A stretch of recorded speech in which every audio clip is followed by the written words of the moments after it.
Hello friends, welcome to your channel modernize Odisha.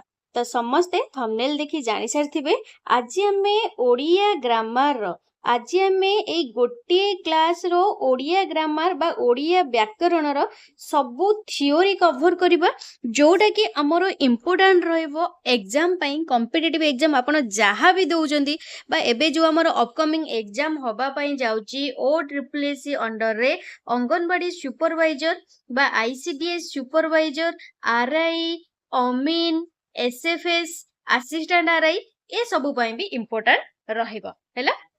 तो चलो dairy न करी आरंभ करिबा आजिरो क्लास को। आउ जो माने आम पेड ग्रुप रे जॉइन हवा पई चाहउजंती जोटा कि जो ग्रुप जोटा कि हमरो टेलीग्राम रो गोटे ग्रुप सेठी कोनोसी भी क्लास हेई न थाए सेठी आपण ओनली 150 रुपीज पेमेंट करिकी ओनली 150 रुपीज पेमेंट करिकी आपण जॉइन हेई परिबे। जॉइन हेले बेनिफिट ये पाइबे जे सिलेबस वाइज सब नोट्स मिली जिवो, क्लास जहाँ भी होची तार पीडीएफ मिली जिवो, डेली करंट अफेयर रो अपडेट मिली जिवो, डेली करंट अफेयर रो अपडेट मिली जिवो, प्रीवियस ईयर क्वेश्चन मिली जिवो। एग्जाम रो 1 मंथ पूर्व मॉक टेस्ट हमर सेठी चालीची जेमिति कि एग्जाम आपनकर मे 22 रु स्टार्ट हबो जून रो 3rd वीक पर्यंत। तो हमर मॉक टेस्ट एठी अप्रैल 21 रु स्टार्ट हेई जाईची ऑलरेडी। सिलेक्टेड क्वेश्चन पाई जिवो, स्टैटिक जीके रो क्वेश्चन पाई जिवे, स्टैटिक जीके रे भी क्वेश्चन पाई जे बहुत सारा इंपोर्टेंट जिंस पाई जिवे। तो थरे भाबंतु ना 400 प्लस पिला 150 टंका लेखा देकी काहे की जॉइन हेचंती हम ग्रुप रे, पेड ग्रुप हम टेलीग्राम ग्रुप रे। तो किछि तो बेनिफिट थिबो ना, किछि नो बहुत सारा बेनिफिट्स रही छे। तो चलो गोटे रे न करे आरंभ करबा आज रो क्लास को। तो एई जोटा मु आज ए जो सर्वसार सारस्वत व्याकरण जोटा की रही छे, सॉरी सर्वसार न हमर सर्वसार व्याकरण भी गोटे रही छे, सारस्वत व्याकरण भी गोटे रही छे। तो टिके एक्स्ट्रा इनफॉरमेशन हमर माने सारस्वत रे जहा देछि सर्वसार रे सेम देनी, अलगा अलगा देछि। मु आज तमनकर सारस्वत व्यवहारिक ओडिया व्याकरण रो मु तमनकर आज क्लास करिवे। पूरा घंटे लागू 2 घंटा लागू पूरा थ्योरी आज मु कवर करिवे। ओके, तो चलो आमे फास्ट टॉपिक देखो जोटा कि एग्जाम ओरिएंटेड मु सेटा तमनु कहूची। फास्ट आमे देखिबा ध्वनि वर्ण और वर्णमाला, तापरे शब्द और शब्द विभाग रो क्वेश्चन आसे ताकू देखिबा। वाक्य पद पदर श्रेणी विभाग, विशेष्य सर्वनाम विशेषण, लिंग वचन पुरुष कारक, संबोध पद संबोधन पद टिके टिके देखियो। तापरे विभक्ति अवय उपसर्ग, तापरे क्रिया हैला। क्रियाटा मोस्ट इंपोर्टेंट क्रिया। तापरे क्रिया रो होची क्रिया विशेषण, क्रियाज विशेषण, णविधि सविधि हमें देखिबानी। तापरे संधि जोटा इंपोर्टेंट सेतिकी हमें देखिबा संधि। तापरे समास, सन्नंत जनंत कृदंत तद्धित। तापरे होची हमर नेक्स्ट देखिबा वाक्य रो श्रेणी विभाग। तापरे होची प्रत्यक्षोक्ति परोक्षोक्ति तो करि परिबो ओडिया रे, तथा खाली देखिया कहि देबी तम मानु जदी पारिबी। नेक्स्ट हमें देखिबा जो एगुड़ा तो हमर समुचार्थ शब्द, प्राय समुचार्थ शब्द, विपरीतार्थक बोधक, प्रति शब्द, भिन्नार्थ बोधक, जुग्म शब्द, ध्वन्यात्मक शब्द, द्विरुक्ति शब्द, ये सब जहा एक्स्ट्रा रहिला हैला। आउ अश्रुति संशोधन, रूढ़ी प्रयोग, ओडिया लोकवाणी, छंद और अलंकार में देखिबानी काहे ना एग्जाम रे हमर पचारू नाही। खास करी ओ ट्रिपल एस रो जहा भी एग्जाम होउची हमर पचारू नाही। ओपीएससी लेवल रो जो एग्जाम होउची सेहितरे ही केवल छंद अलंकार पचारुची। तो चलो फास्ट आम टॉपिक कौन देखा समस्ते नोट्स कर कहीं नोट करवाटा इंपोर्टेंट। मुझे ये बुक भी आपंकर शेयर करदेवी कहीं बुक चारिआडे समस्त मिल जाऊँगी। ए बुक मुझे शेयर भी करदेवी जार दरकार, किंतु इंपोर्टेंट हूँ नोट करवाटा। मुझे जोटा कहबी सेटा आगे आप नोट करेंगे। ध्वनि वर्ण और वर्णमाला। ध्वनि कौन, वर्ण कौन और वर्णमाला कौन मन रखिबो। ध्वनि कौन ना आमे जानचंती प्रभातर सज्ज माने सखाळ सज्जा त्याग ठारू सखाळ माने जेतले बिछणारू उठुचंती राति रे सोइबा पर्यंत मनुष्य नाना ध्वनि सुनिबाकू पाइथे। आमे बहुत प्रकार ध्वनि गाडीर केंका, आम निज घर पाखर किए पार्टी करूची, कोठी छुआ कांदिला, कोठी कुकुर भुकिला, कोठी गोटे बासन पइला, कोठी ढोल बाजिला, कोठी हमर साउंड बाजिला। तो विभिन्न प्रकार आमे सुनि थांती, सेटो हमर ध्वनि कुआ जाइथे। आउ कोन जहाँ भी मुझे कहली सेटा हूँ आम ध्वनि बा आमे ध्वनि कहबा जे एक प्रकार ध्वनि जदि पचारिबो ध्वनि कौन ना ध्वनि हूँ एक प्रकार नाद बा शब्द। ध्वनि हूँ एक प्रकार नाद बा शब्द। आउ मनुष्यर मुख निसृत भाव प्रसाद ध्वनि सौम्य हूँ भाषा। क्लियर, जदि पचार भाषा क्या कहुए बा मनुष्यर मुख निसृत भाव प्रकाशक ध्वनि समूह को कौन कहुए से भाषा कहुए। ये इंपोर्टेंट नो खाली टिके मन रखा फास्ट मुझे कही। एवं आसला मोर इंपोर्टेंट वर्ण कौन आसला वर्ण।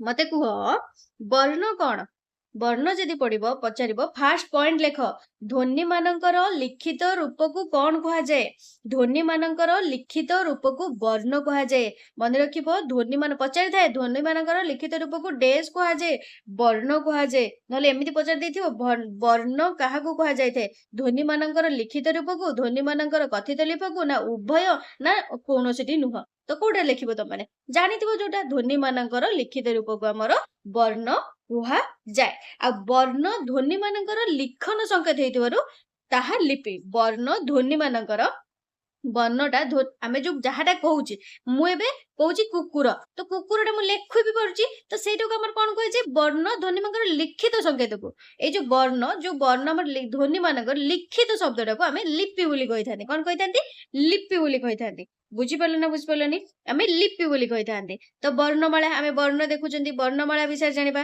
आमे जानिचंती ओडिया भाषा रे लेखा पढ़ा पई हमर केतरा अछि 49 टी वर्ण व्यवहृत होउची 49 टी वर्ण हमर व्यवहृत होउची एई वर्ण समुदाय को आमे कोन कहिथांती ओडिया भाषा रे वर्णमाला जोटा कि तम माने छोट बेळु पाठ पढ़ी पढ़ी आसीच आमे जानिचंती कोन वर्णमाला कहा जाय कोन कहा जाय हमर धाले जदि पचारिबो केतोटी हमर 49 रहिची सॉरी हमर केतोटी वर्ण रहिची 49 टी तो सेई वर्ण समुदाय को हमर कोन कहा जाय वर्णमाला कहा जाय देखो आमे जानिले वर्ण जानले वर्णमाला जानले लिपि जानले ध्वनि जानले आमे जानचंती एठी जदि 49 टी वर्ण रहिची ध्वनि किंतु 49 टी हबो नै ध्वनि किंतु 49 टी हबो नै काहे के हबो नै ध्वनि हमर काहे के 49 टी हबो नै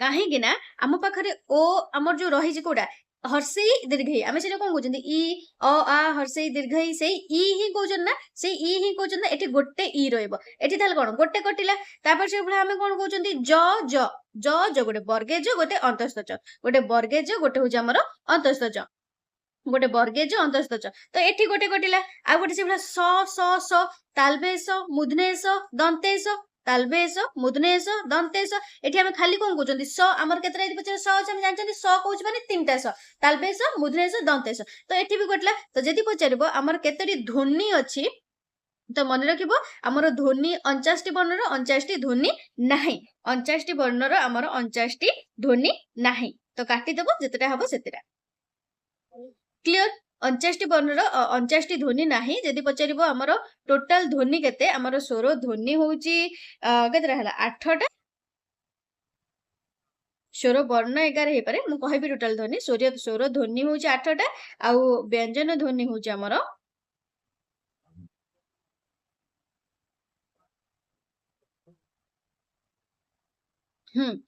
होची हमर केतरा हेजिबो ताले जदि पचारिबो ध्वनि एठी टोटल केतरा हमर जो ओडिया भाषा रे ध्वनि रे केतरा हमर स्वर ध्वनि 8 टा ये व्यंजन ध्वनि होची 32 टा ताले 32 8 हमर केते 40 टा हला 49 टी हमर वर्ण स्वर माने वर्ण हमर रही 49 टी जदि पचारे ध्वनि केतोटी सेटा होत माने करबो 40 टी केतरा करबो 40 टी क्लियर एबे चलो आमे देखिबा हमर जो वर्ण मानकर विभागीकरण आमे एबे देखिबा वर्ण मानकर विभागीकरण तो वर्णटा को हम केते भागर विभक्त करा जायछि समस्त वर्ण लेखि करछ तो जहा कहूछि लेख वर्णटा को केते भागर विभक्त करा जायछि ना वर्णटा को हमर दि भागर विभक्त करा जायछि केते भागरे वर्णटा को हमर दुई भागरे विभक्त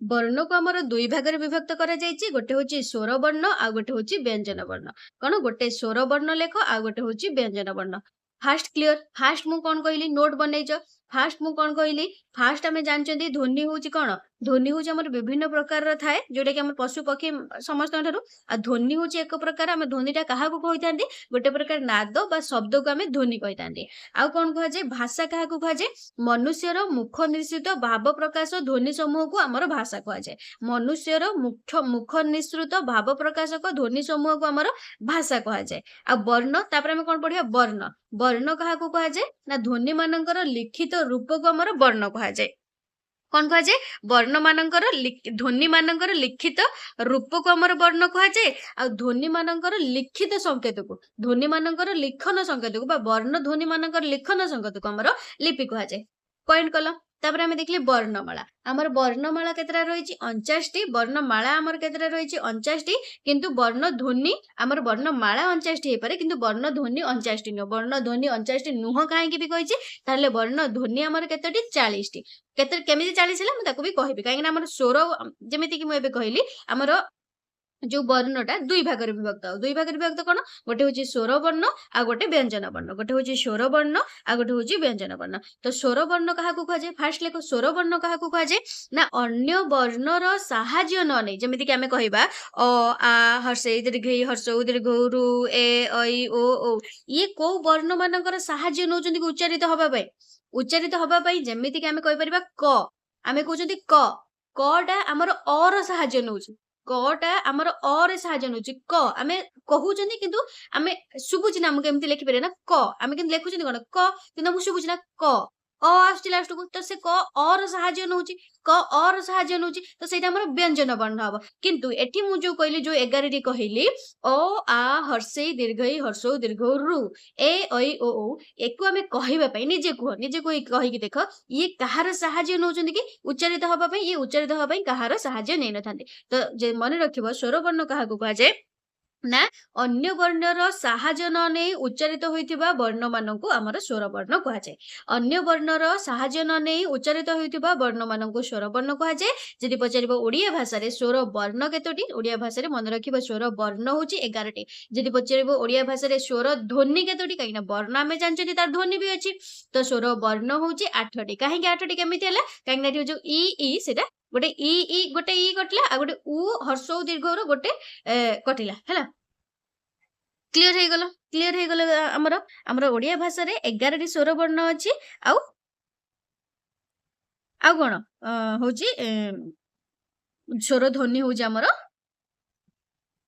8 टी क्लीयर हो गला ना समस्ते देखो बहीटा तो तुम मानकर पूरा अच्छे किंतु एग्जाम ओरिएंटेड आउ इंपोर्टेंट कोटा सेटा तुम जानथिबा दरकार ना एग्जाम ओरिएंटेड कोटा इंपोर्टेंट कोटा सेटा तुम जानथिबा दरकार जोटा कि इंपोर्टेंट तापर देखो स्वर वर्णटा पुनी दुई भागरे वर्ण हमर दुई भागरे गोटे स्वर वर्ण गोटे व्यंजन वर्ण स्वर वर्ण कहली जेउ ध्वनि आमर होची कौन उच्चारण अनुसार जो सॉरी जो वर्ण गुडी को अन्य वर्णर साहाय्य व्यतीत उच्चारित हो पारती से गुड़ आम स्वर वर्ण बोली कहुए तो स्वर वर्ण आम के 11 टी अच्छे स्वर ध्वनि अच्छी 8 टी तो पुणी स्वर वर्णटा आम दुई भाग गोटे ह्रस्व स्वर गोटे दीर्घ स्वर गोटे ह्रस्व स्वर गोटे दीर्घ स्वर ह्रस्व स्वर क्या कहुए ह्रस्व स्वर क्या कहुए ना आम अ आ हर्षी ना अ आ हर्षु रु अ सॉरी अ हर्षी आउ हर्षु आउ रु आउ गोटे गोटे कौन है आमर मन रखियो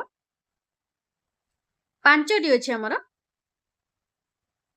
है 5 टी ह्रस्व स्वर अच्छे से गोटे एमती से चिन्हटा कहबी बन ठीक से आम ह्रस्व स्वर हूँ 5 टी आ दीर्घ स्वर के पचार दीर्घ स्वर जब पचार दीर्घ स्वर हूँ आम कौन जो अ आ दीर्घ हर्ष रु ए ऐ ओ ये हूँ आम 8 टी दीर्घ स्वर ये 8 टी हूँ दीर्घ स्वर आ दीर्घ स्वर मान उच्चारण करने अपेक्षाकृत दीर्घ समय प्रयोजन होता है जमी आम कहीदे अ इ उ रु किंतु आ दीर्घ हर दीर्घ ए ऐ ओ ता अपेक्षा अधिक उच्चारण समय नौ ना अधिक उच्चारण समय नौ अधिक उच्चारण समय नौ क्लियर ए क्वेश्चन पचारि था खाली मन रखियो स्वर वर्ण यदि केते भागरे विभक्त पचारि थाए ह्रस्व स्वर आ गोटे दीर्घ स्वर हमते पचारिबो ऑप्शन देथु निम्नलिखित मध्यरु ह्रस्व स्वर कोड दे देथु अ ऐ ओ आ ए भीतर कोडा तमे ह्रस्व स्वर ना जानथिबो ये गोटे सब दीर्घ स्वर क्लियर तापर देखो आ गोटे कोन मन रखिबो ए जो ऐ आउ ओटा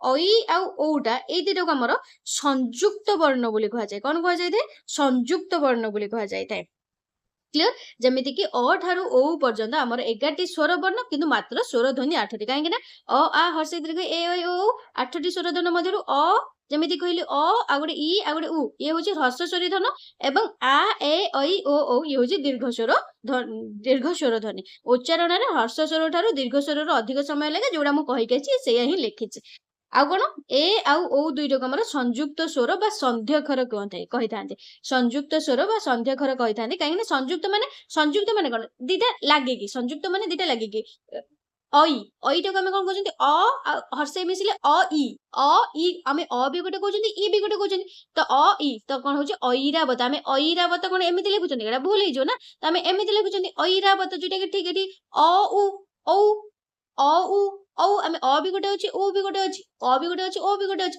औ कहउचंती आमे तो औ सौरभ आमे उ रभ एमिति लिखुचंती हम लिखुचंती सौरभ बुझी पारछ जोटा कि इंपोर्टेंट कोन ह्रस्व स्वर आ दीर्घ स्वर बा संयुक्त स्वर सेटा तुम माने देखि पारिला क्लियर एतिकी समस्तंकर क्लियर हे गलो एतिकी समस्तंकर क्लियर हे गलो ना हे गलो क्लियर एबे देखिबा हमर व्यंजन वर्ण कोन व्यंजन वर्ण कहा को कहचे हमर स्वर वर्ण रे म कोन कहिथिली स्वर वर्ण कहिथिली उच्चारण माने जो कोन हमर जेउ वर्ण गुडी को अन्य वर्ण रो सहाय्य व्यतीत उच्चारित हेई पारंती से गुडी को स्वर वर्ण कहचे किंतु एठी उल्टा हबो व्यंजन वर्ण रो कोन उच्चारित हेई परिबनी बिना सहाय्य से उच्चारित हेई परिबनी जेउ सब वर्ण स्वर वर्ण रो सहाय्य व्यतीत जेउ वर्ण गुडी को स्वर वर्ण रो सहाय्य व्यतीत उच्चारित होई पारंती नाही से गुडी को हमर व्यंजन वर्ण रूपे भाव परिचित व्यंजन वर्ण बोली हमर कुहा जाय बा जेउ वर्ण गुडी को स्वर वर्ण साहाय्य बिना उच्चारित होई पारंती नाही सेमान को व्यंजन वर्ण बोली कुहा जाय जोरे कि हमर अर्थात माने कोन स्वर सहित युक्त हेले जाय कि व्यंजन वर्ण हमर उच्चारित होइतांती तो व्यंजन वर्ण केतोटी व्यंजन वर्ण मन रखिबो 38 टी व्यंजन वर्ण हमर केतोटी 38 टी व्यंजन वर्ण होचे हमर 38 टी हैला व्यंजन वर्ण होचे 38 टी आ जा सब रहले त मन जानछो 38 टी जति पछरे व्यंजन वर्ण होचे 38 टी व्यंजन वर्ण होचे 38 टी एठी देखो एठी त माने कंफ्यूज हो किछि बही रे देछि व्यंजन वर्ण 38 किछि बही रे देछि 36 किछि बही रे देछि 39 किंतु राइट आंसर हबो ए स्वारस्वत व्याकरण अनुसार जे ए पर्यंत जहां भी क्वेश्चन पचरे छि एई अनुसार हे हमर माने पचरे छि एइठा ही ठीक है व्यंजन वर्ण स्वर ध्वनि ध्वनि भी सेवला स्वर वर्ण मन रखिबो एई चारटा क्वेश्चन मोस्ट इंपोर्टेंट जदि पचार यार भीतर पचार स्वर वर्ण केतोटी स्वर वर्ण 11 टी स्वर ध्वनि केतोटी 8 टी व्यंजन वर्ण केतोटी 11 टी व्यंजन ध्वनि केतोटी 32 टी व्यंजन ध्वनि केतोटी 32 टी हैला 32 टी क्लियर क्लियर समझते एबे जीवा देखो पुणी हमर कोन स्वर वर्ण दि भाग विभक्त हेतला से भलिया व्यंजन वर्णटा भी हमर दि भाग रे विभक्त व्यंजन वर्णटा भी हमर दुई भाग रे विभक्त व्यंजन वर्ण दुई भाग रे विभक्त कोन गोटे होची वर्ग व्यंजन गोटे होची अवर्ग व्यंजन गोटे वर्ग व्यंजन आ गोटे होची अवर्ग व्यंजन क्लियर बुझी परलो व्यंजन वर्ण होची हमर गोटे होची वर्ग व्यंजन आ गोटे अवर्ग व्यंजन जहा कहूची लेख गोटे होची वर्ग व्यंजन एठी लिखि परथो वर्ग व्यंजन आ गोटे अवर्ग व्यंजन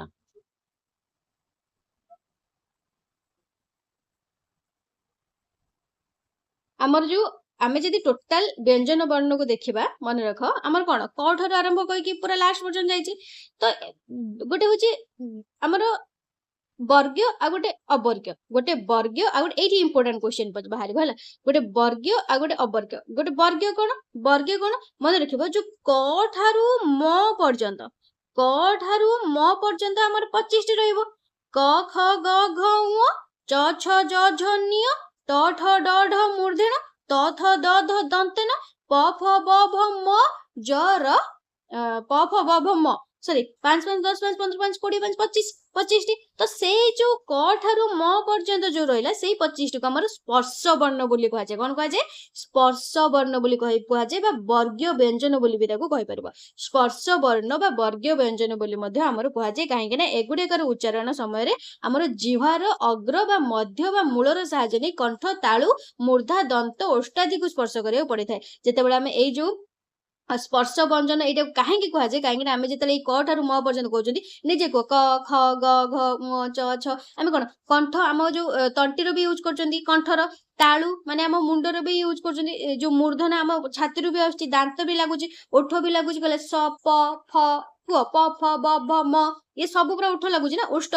ये सब को स्पर्श करची सेति पे एको स्पर्श वर्ण बोली कहै जाय थे क्लियर क्लियर एति बडे समस्त क्लियर तापर देखो से जो वर्ग व्यंजन आमर कोन रहिची जो वर्गीय वर्ण कहली वर्गीय व्यंजन जोटा आमर कोन वर्ग व्यंजन मु जेमिति कहली आमर क ठारू म पर्यंत कहली 25 टी क ठारू म पर्यंत 25 टी जेमिति कि ए देखो फास्ट आमर कोन रहिची गोटे क वर्ग तापर गोटे च वर्ग तापर गोटे ट वर्ग तापर त वर्ग तापर प वर्ग एठी क्वेश्चन पचारि थाए क वर्गटा को हमर कंठ्य वर्ण च वर्गटा को तालव्य वर्ण ट वर्गटा को मूर्धन्य त वर्गटा को दंत्य प वर्गटा ओष्ठ कोन केमिति मने रखिबो मने रख एठी त माने मन रखिबो एपटर कोन अछि क च ट त प अछि ना क च ट त प एठी देखो क ता मु एठी होछि माने शॉर्टकट क ता मु द ओ एठी खाली मन रख देबो क च एठी क्वेश्चन एमिति पचार थाए कि ख टा गटा निम्नलिखित मध्यरु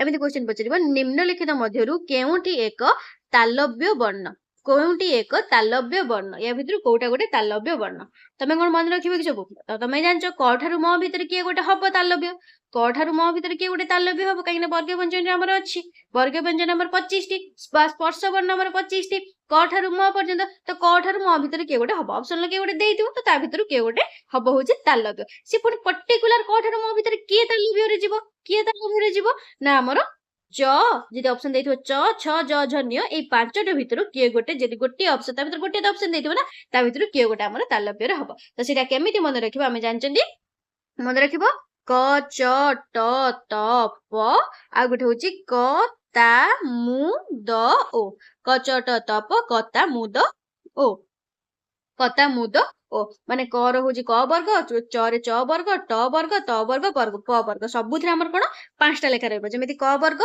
एटा होची कता मुद होची ये होची कंठ्य तालव्य मूर्धन्य दंत्य आ गोटे ओष्ठ्य तो क वर्ग रे हमर कोन जेमिति मु पांचटा लेखा रहइबो क ख ग घ ङ तापर च वर्ग तमे जदि जानि परथो च वर्ग पुन च ठु स्टार्ट हबो च छ ज झ न्य जोडे कि क वर्ग रे हमर क ख ग घ ङ रहले सेटा हमर कंठ्य वर्ण को जाउची च वर्ग रे हमर च छ ज झ न्य रहले सेटा को तालव्य वर्ण को जाउची तापर हमर ट वर्ग माने ट ठारु स्टार्ट हेची ट ठारु स्टार्ट हेची ताले तमे एठी आराम से भी करि परिबो सब एठी उ पर्यंत रहइबो तापर च वर्ग रहइबो च ठारु स्टार्ट हेची तापर एठी निय रहिला तापर ट पर्यंत रहइबो ट ठारु स्टार्ट हबो ताटा ट वर्ग जदि एमिति भी मन रखिबो तो खाली सिंपल जदि भी मन रखि परिबो क च ट त प क ता मु द कंठ्य तालव्य मूर्धन्य दंत्य ओष्ठ्य कंठ्य तालव्य मूर्धन्य दंत्य ओष्ठ्य एमिति मन रहि जिवो ना आ सबुथिरे कोन पांचटा लेखा रहिछ हमर पांचटा लेखा तो प जदि प वर्ग होची ताले प वर्ग रे हमर प फ ब भ म रहले सेटा को ओष्ठ्य वर्ण को आछे क्लियर एई जो प्रोसेस टा बुझि पैलो ना यारे भितरु देखो क्वेश्चन जदि पचारिबो वर्णर हमर जदि क्वेश्चन पचारिबो वर्ण ध्वनि लिपि भितर जदि किछि भी क्वेश्चन पचारि थाए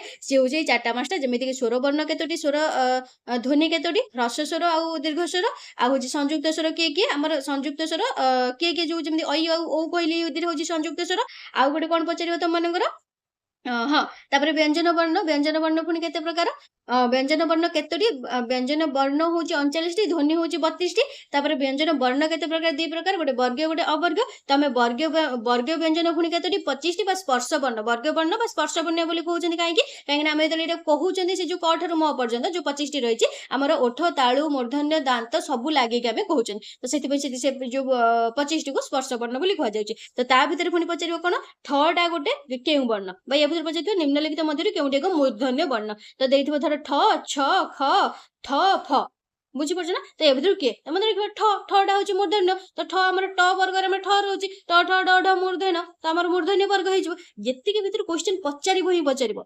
इंपोर्टेंट मोस्ट इंपोर्टेंट क्लियर ये होची गला हमर कोन वर्ग व्यंजन ता भितर पुणी अछि हमर अघोष सघोष आगु आगु जिबा टिके अघोष सघोष अल्प प्राण महाप्राण तो ए वर्ग गुडा सब खाली गोटे खाता लिखि दियो मन रखियो पचारिबो माने मन रखिबो गोटे फास्ट वर्ग सेकेंड वर्ग एटा होची एटा कोन जदि हम पचारिबो क वर्ग रो फास्ट वर्ग के थर्ड वर्ग के सेकेंड वर्ग के तमे कहि परिबो क वर्ग रो होची फास्ट वर्ग एटा होची सेकेंड वर्ग एटा थर्ड वर्ग एटा फोर वर्ग एटा पांच पंचम वर्ग तो सब वर्ग से भला एटा प्रथम द्वितीय तृतीय चतुर्थ पंचम एटा ट वर्ग रो प्रथम द्वितीय तृतीय चतुर्थ पंचम त वर्ग रो प्रथम द्वितीय तृतीय चतुर्थ पंचम सेबा प वर्ग रो प्रथम द्वितीय तृतीय चतुर्थ पंचम एटा मु एथि पई एटी बुझे देली आगु को चालो मु कहूची एति बटे बुझीगल तापर अवर्ग्य व्यंजन मानकर किछि वर्गा नै अर्थात से गुडिगर उच्चारण स्थान भिन्न भिन्न अटे जेमिति कि हमें कहि परिबा अवर्ग्य व्यंजन रे फर्स्ट हमर के आसीबो अंतस्थ वर्ण कहा को कहा जे मन रखिबो यार उच्चारण भिन्न भिन्न ज य र ल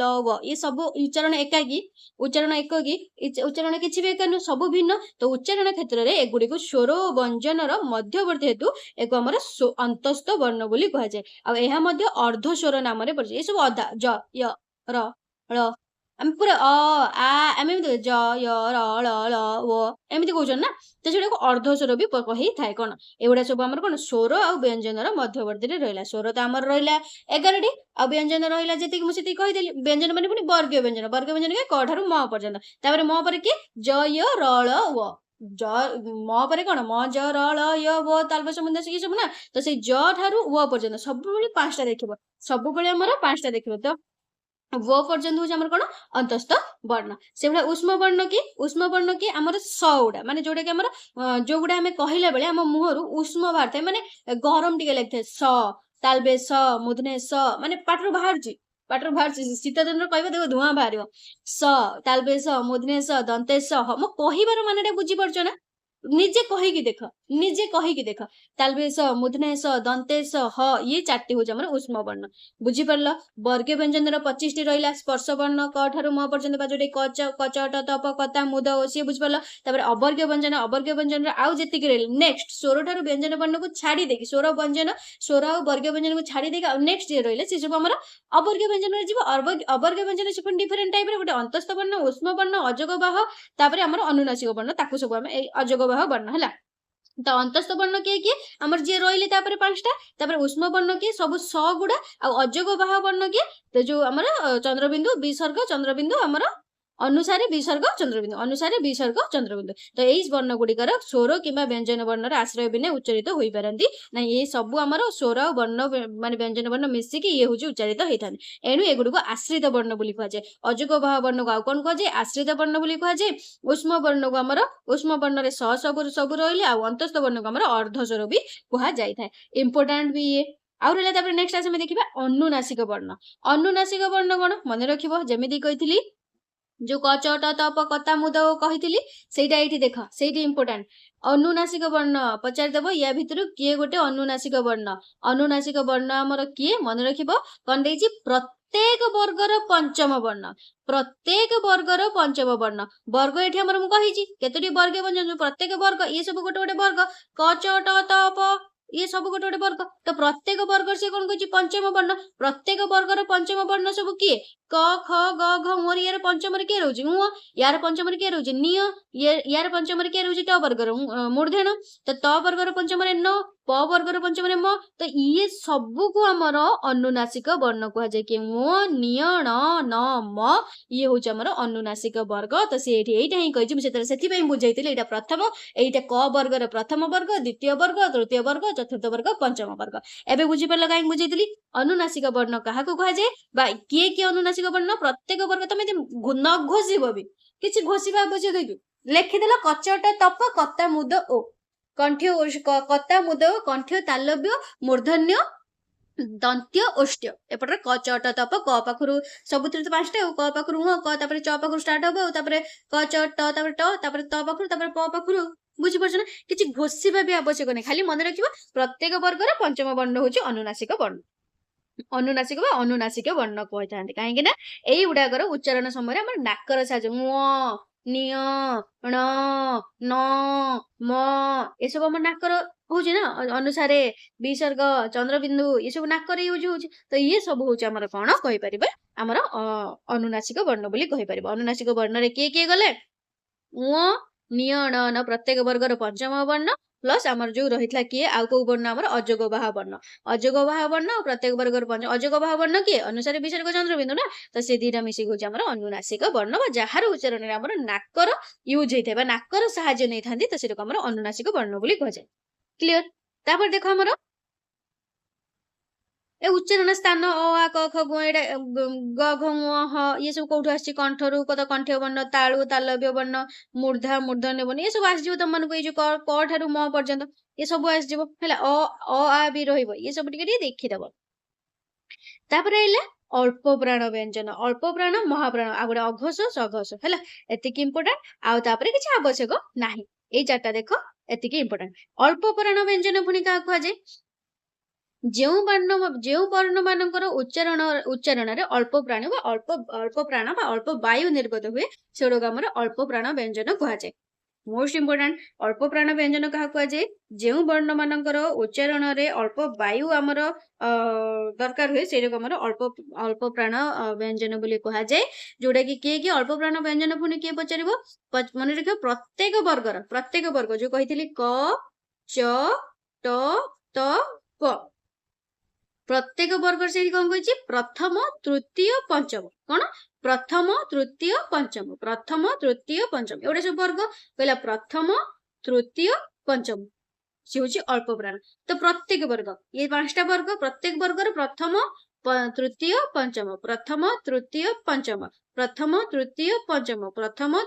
ପଞ୍ଚମ ହେଲା। प्रत्येक वर्गर प्रथम तृतीय पंचम ये आमर अल्प प्राण बोली कहुए। तो प्रथम क ग फास्ट वर्ग ये गला प्रथम तृतीय पंचम से सेकेंड वर्ग देख च ज झ च छ ज तापरे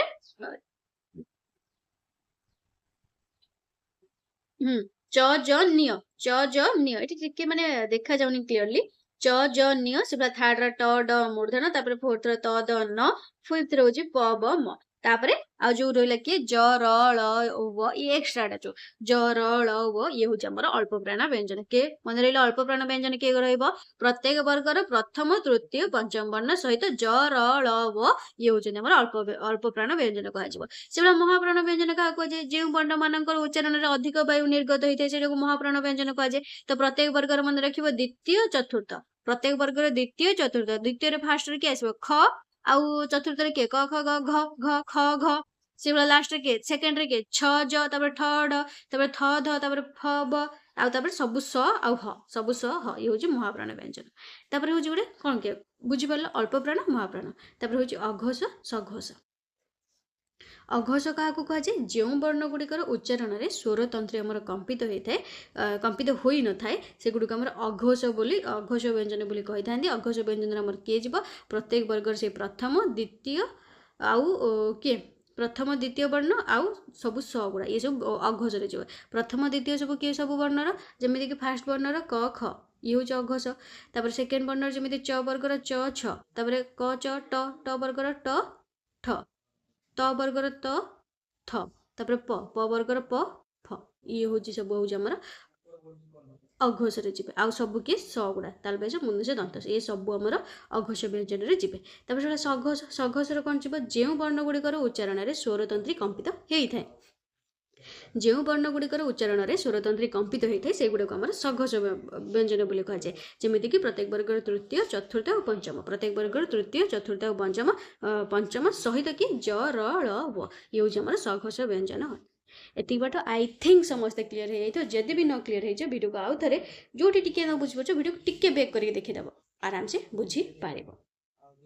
ये वर्ण ये वर्णर जहाँ भी क्वेश्चन आसो यार भितर क्वेश्चन आसो आ कि बाहर आसबार ना। आम देखा मात्रा फला और जुक्ताक्षर मात्रा फला और जुक्ताक्षर किसी भी एक्सट्रा पचार न था तुम जाच अकार ऐकार औकार हर्षईकार दीर्घईकार सब तुम जाच तो ये आम एक्सट्रा पढ़ेबा ना। आम सीधा जा देखा कौटा शब्द और शब्द विभाग शब्द और शब्द विभाग जोटा कि इम्पोर्टाट मोस्ट इम्पोर्टाट मन रखा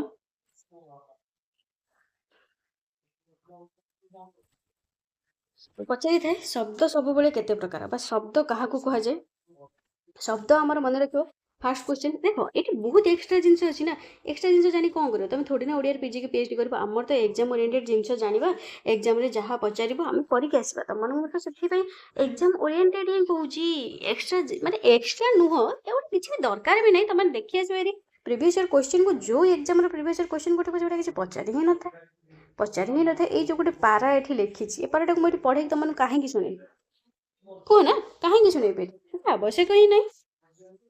तो ये देखा आमर शब्द शब्द आमर मन रख शब्द क्या कहुए ना अर्थबोधक वर्ण बा वर्णर समष्टि को वर्ण मानकर समष्टि को आम शब्द कहुए वर्ण सब किए ये सब वर्ण मानकर समष्टि को आम शब्द कहगला ना धर मुझे कहूँ खाइबी ये ख गोटे वर्ण हर्षई गोटे वर्ण ब गोटे वर्ण धर चक मुझे च गोटे वर्ण क गोटे वर्ण तो वर्ण मानकर सब तुम समस्ते जान एकाधिक वर्ण को आम शब्द कहते वर्ण समष्टि को आम शब्द बोली कहुए। फास्ट शब्दर मोस्ट इम्पोर्टाट जिनस लेख शब्द क्या कहुए एकाधिक वर्ण को शब्द कहती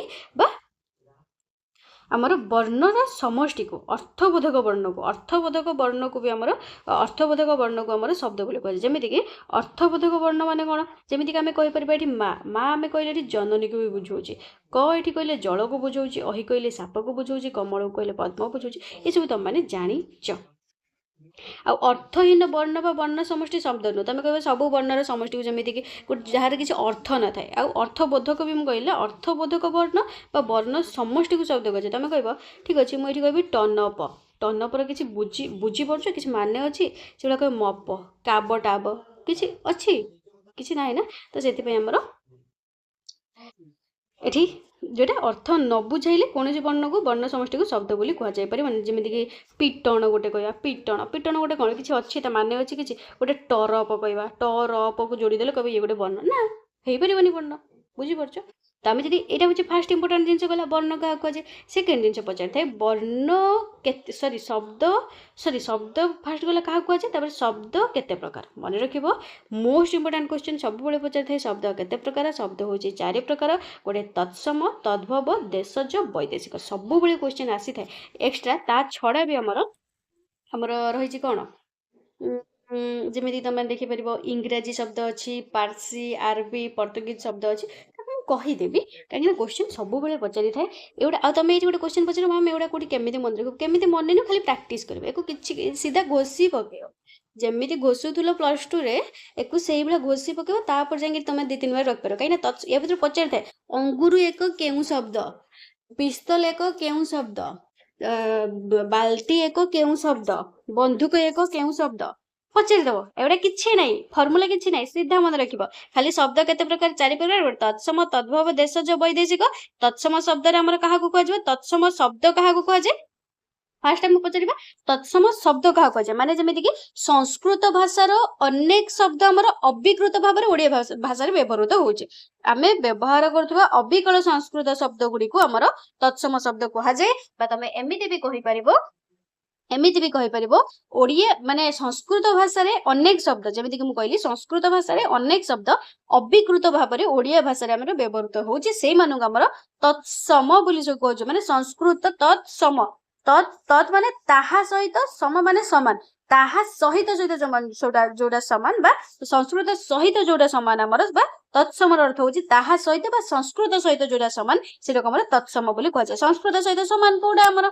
जदि हस्ती हस्ती संस्कृत अच्छी हस्ती कहले हाथी बुझुं तो सीटा आम कह संस्कृत सहित जोड़ा सामान तो जमी किए किए जीव अनल अनल मैंने निया जानते अनुभव अभिनय आक्रोश सूर्य पक्षी ये सबू एक सब देखिकी लिखिनि एक सब देखिकी लिखिनि एक्सट्रा जिनस भी मुझे कहूँ मन रख जी नाई मन मित्र जाग्रत कृष्ण प्रतिष्ठा अभिषेक ये सब हूँ तत्समर जीव माने संस्कृत सहित सामान संस्कृत सहित जोड़ा सामान संस्कृत सहित जोड़ा सामान से कहूँ क्वेश्चन पचार संस्कृत सहित सामान से क्यों शब्द कहे तत्सम शब्द संस्कृत सहित सामान हूँ तत्सम शब्द आ तत्सम शब्द हूँ एगुड़ा सब तद्भव तद्भव मान हूँ कौन माने संस्कृत शब्दर जोड़ा सृष्टि संस्कृत शब्दर जोड़ा सृष्टि आम कहीपर अनेक संस्कृत शब्द कालक्रमे रूपांतरित होगी ओडिया रे हमर प्रचलित होची कालक्रमे माने रूपांतरित होगी ओडिया रे प्रचलित होची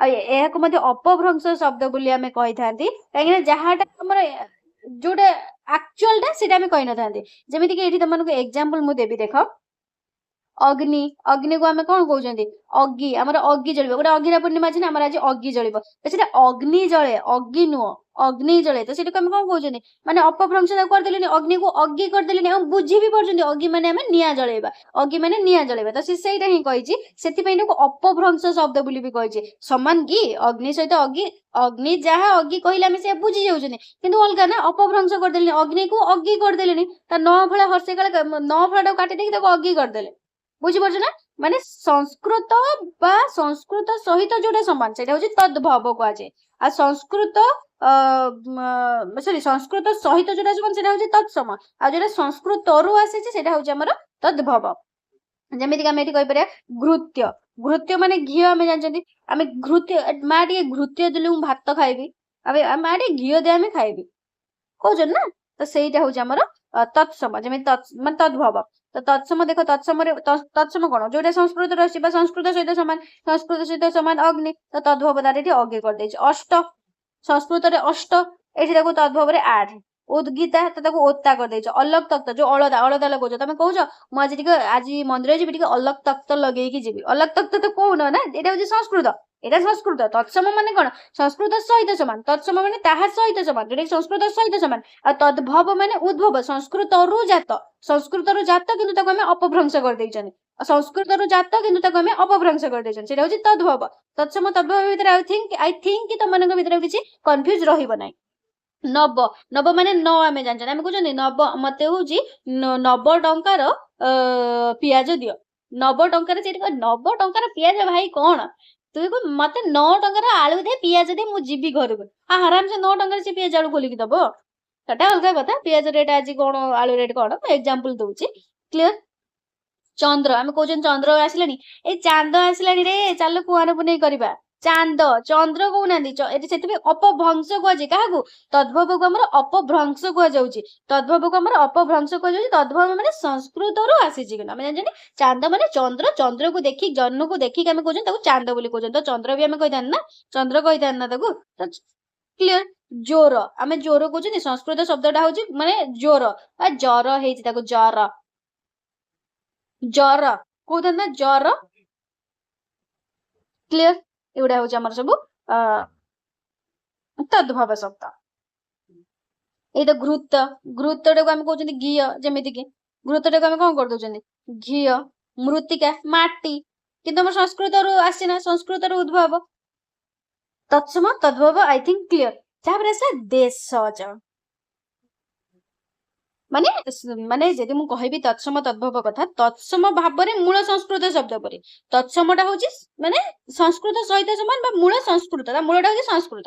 କିନ୍ତୁ ତଦ୍ଭବଟା କଣ ସାମାନ୍ୟ ପରିବର୍ତ୍ତିତ ହେଇଛି, ଯୋଉଟା କି ଆମେ ଅପଭ୍ରଂଶ ଶବ୍ଦ ବୋଲି ବି କହୁଛନ୍ତି। ସେଟା ହଉଛି ତଦ୍ଭବ।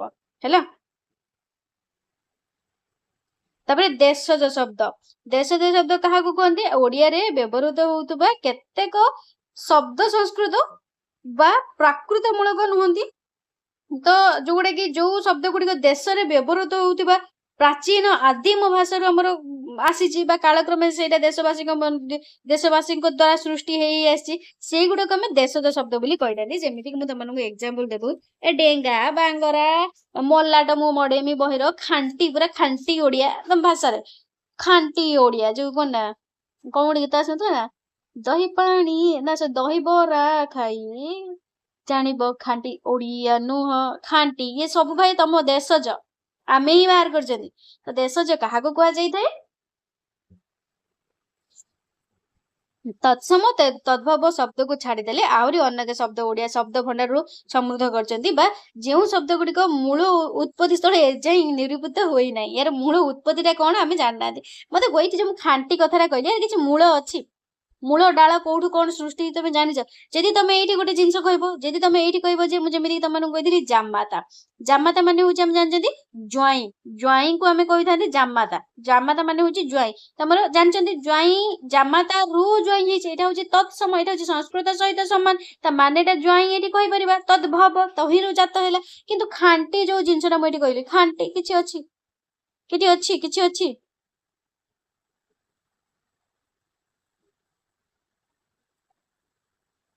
ତମେ ଯୋଉ ଗୋଟେ କରୁଛ ଛାଡ ଖାଇ, ଛାଡ ଖାଇ, ଏଇଟା କଣ?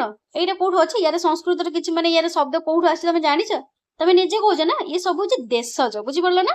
ତତ୍ସମ ତଦ୍ଭବ ଶବ୍ଦକୁ ଛାଡିଦେଲେ ଆହୁରି ଅନେକ ଶବ୍ଦ ଓଡିଆ ଶବ୍ଦ ଭଣ୍ଡାରକୁ ସମୃଦ୍ଧ କରିଛନ୍ତି, ବା ଯେଉଁ ଶବ୍ଦ ଗୁଡିକର ମୂଳ ଉତ୍ପତ୍ତି ସ୍ଥଳ ଏଯାଏଁ ନିରୂପିତ ହୋଇନାହିଁ, ସେଇଗୁଡାକୁ ଆମର ଦେଶଜ ଶବ୍ଦ କୁହାଯାଏ। ବା ଯୋଉଗୁଡାକ ଯେମିତି କହିଲି ପ୍ରାଚୀନ କାଳରୁ ବିଭିନ୍ନ ଅଞ୍ଚଳରୁ ବିଭିନ୍ନ ଜାତିର ଶବ୍ଦ ଆସି ଆମ ଭାଷାରେ ମିଶିଛି, ସେଇଗୁଡାକୁ ଆମେ ଦେଶଜ ଶବ୍ଦ ମଧ୍ୟ କହିଥାନ୍ତି। ସେଗୁଡାକ ଆମର ଦେଶଜ ଶବ୍ଦ କୁହାଯାଇଥାଏ। ଯେମିତିକି ଏଇ ଅଝଟ, ଛୁଆଟା ଭାରି ଅଝଟ କରୁଛି, କିଛି ସଂସ୍କୃତ ଶବ୍ଦ ଆସିଛି? କଣ ଆସିଛି? କଣ୍ଢେଇ, ଏ ସବୁ କିଛି ନାହିଁ। ଗାଲୁଆ, ଚିମୁଟା, ଛୁଆ, ଛାତି, ଛାଡ ଖାଇ, ଯେମିତି କହିଲି ଛପର, ଚେର, ଗୋଡି, ଗୋଡ, ଇଏ ସବୁ ହଉଛି ଦେଶଜ। ଆମେ ନିଜେ ହିଁ ବାହାର କରିଛନ୍ତି। ଭାରି ଗାଲୁଆ ଛୁଆଟା କହିଥାନ୍ତି ନା ଏମିତି। ଏ ଗୋଟମା ମାନେ ଗୋଟମା ମାନେ ଗୋଲେଇ ଭାଇ ଗୋଲ ଗୋଲ, ଇଏ ସବୁ ଆମର ହେଇଯିବ ତତ୍ସମ ତଦ୍ଭବ। ଗୋଟମା କଣ? ଗୋଟମା କହିଲେ ବି ଆମେ ସେଇ ଗୋଲକୁ ବୁଝେଇଥାନ୍ତେ। ବୁଝେଇଥାନ୍ତେ ନା ବୁଝେଇ ନଥାନ୍ତେ? କ୍ଲିୟର ନା?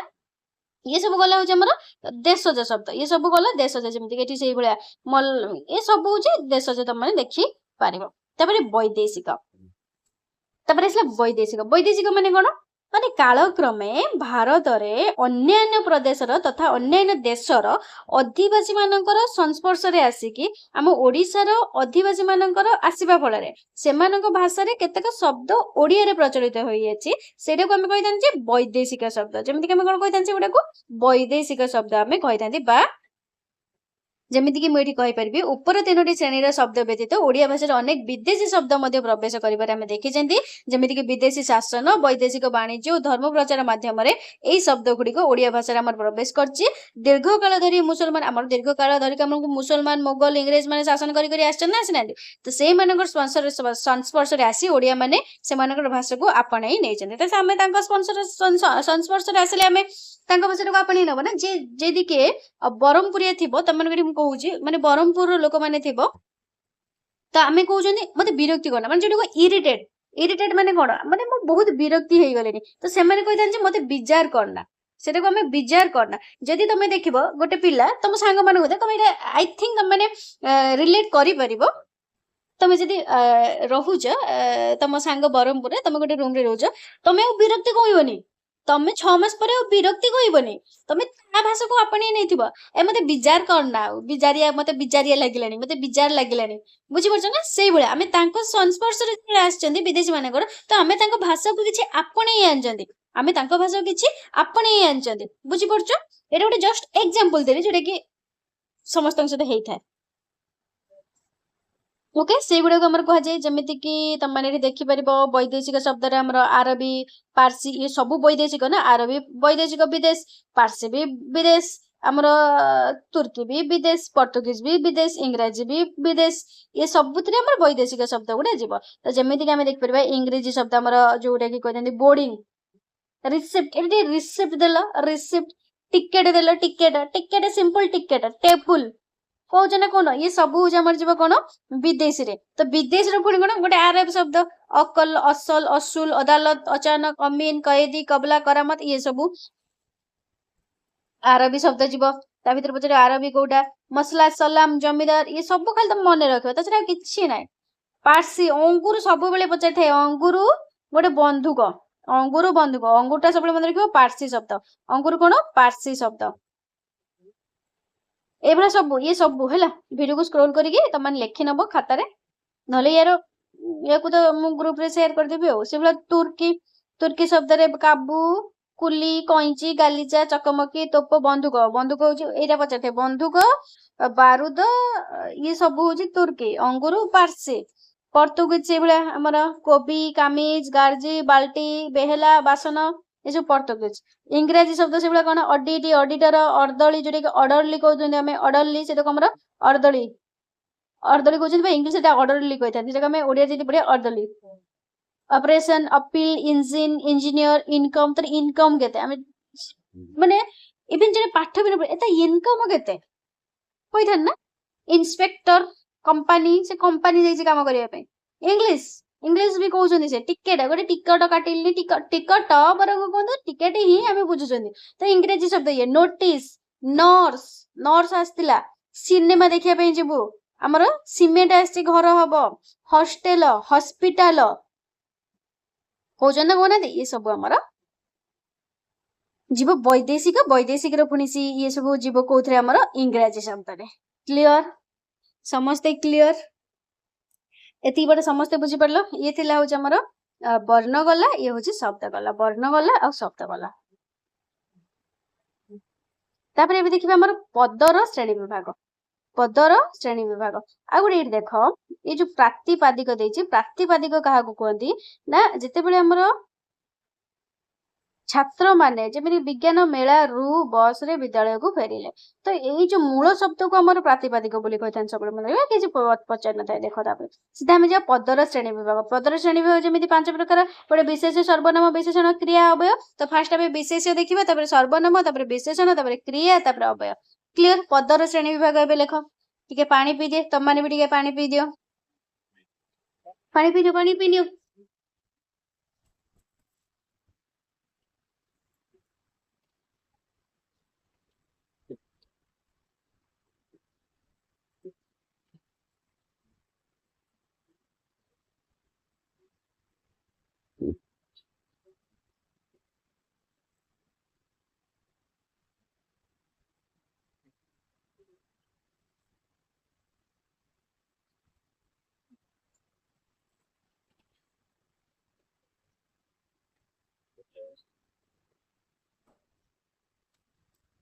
ତମେ ଯଦି ପ୍ରପର ପାଠ ପଢୁଛ ନା ଭାଇ ଭାଇ କିମ୍ବା ଭଉଣୀ ମାନେ ଯିଏ ବି ଦେଖୁଛ ମୋର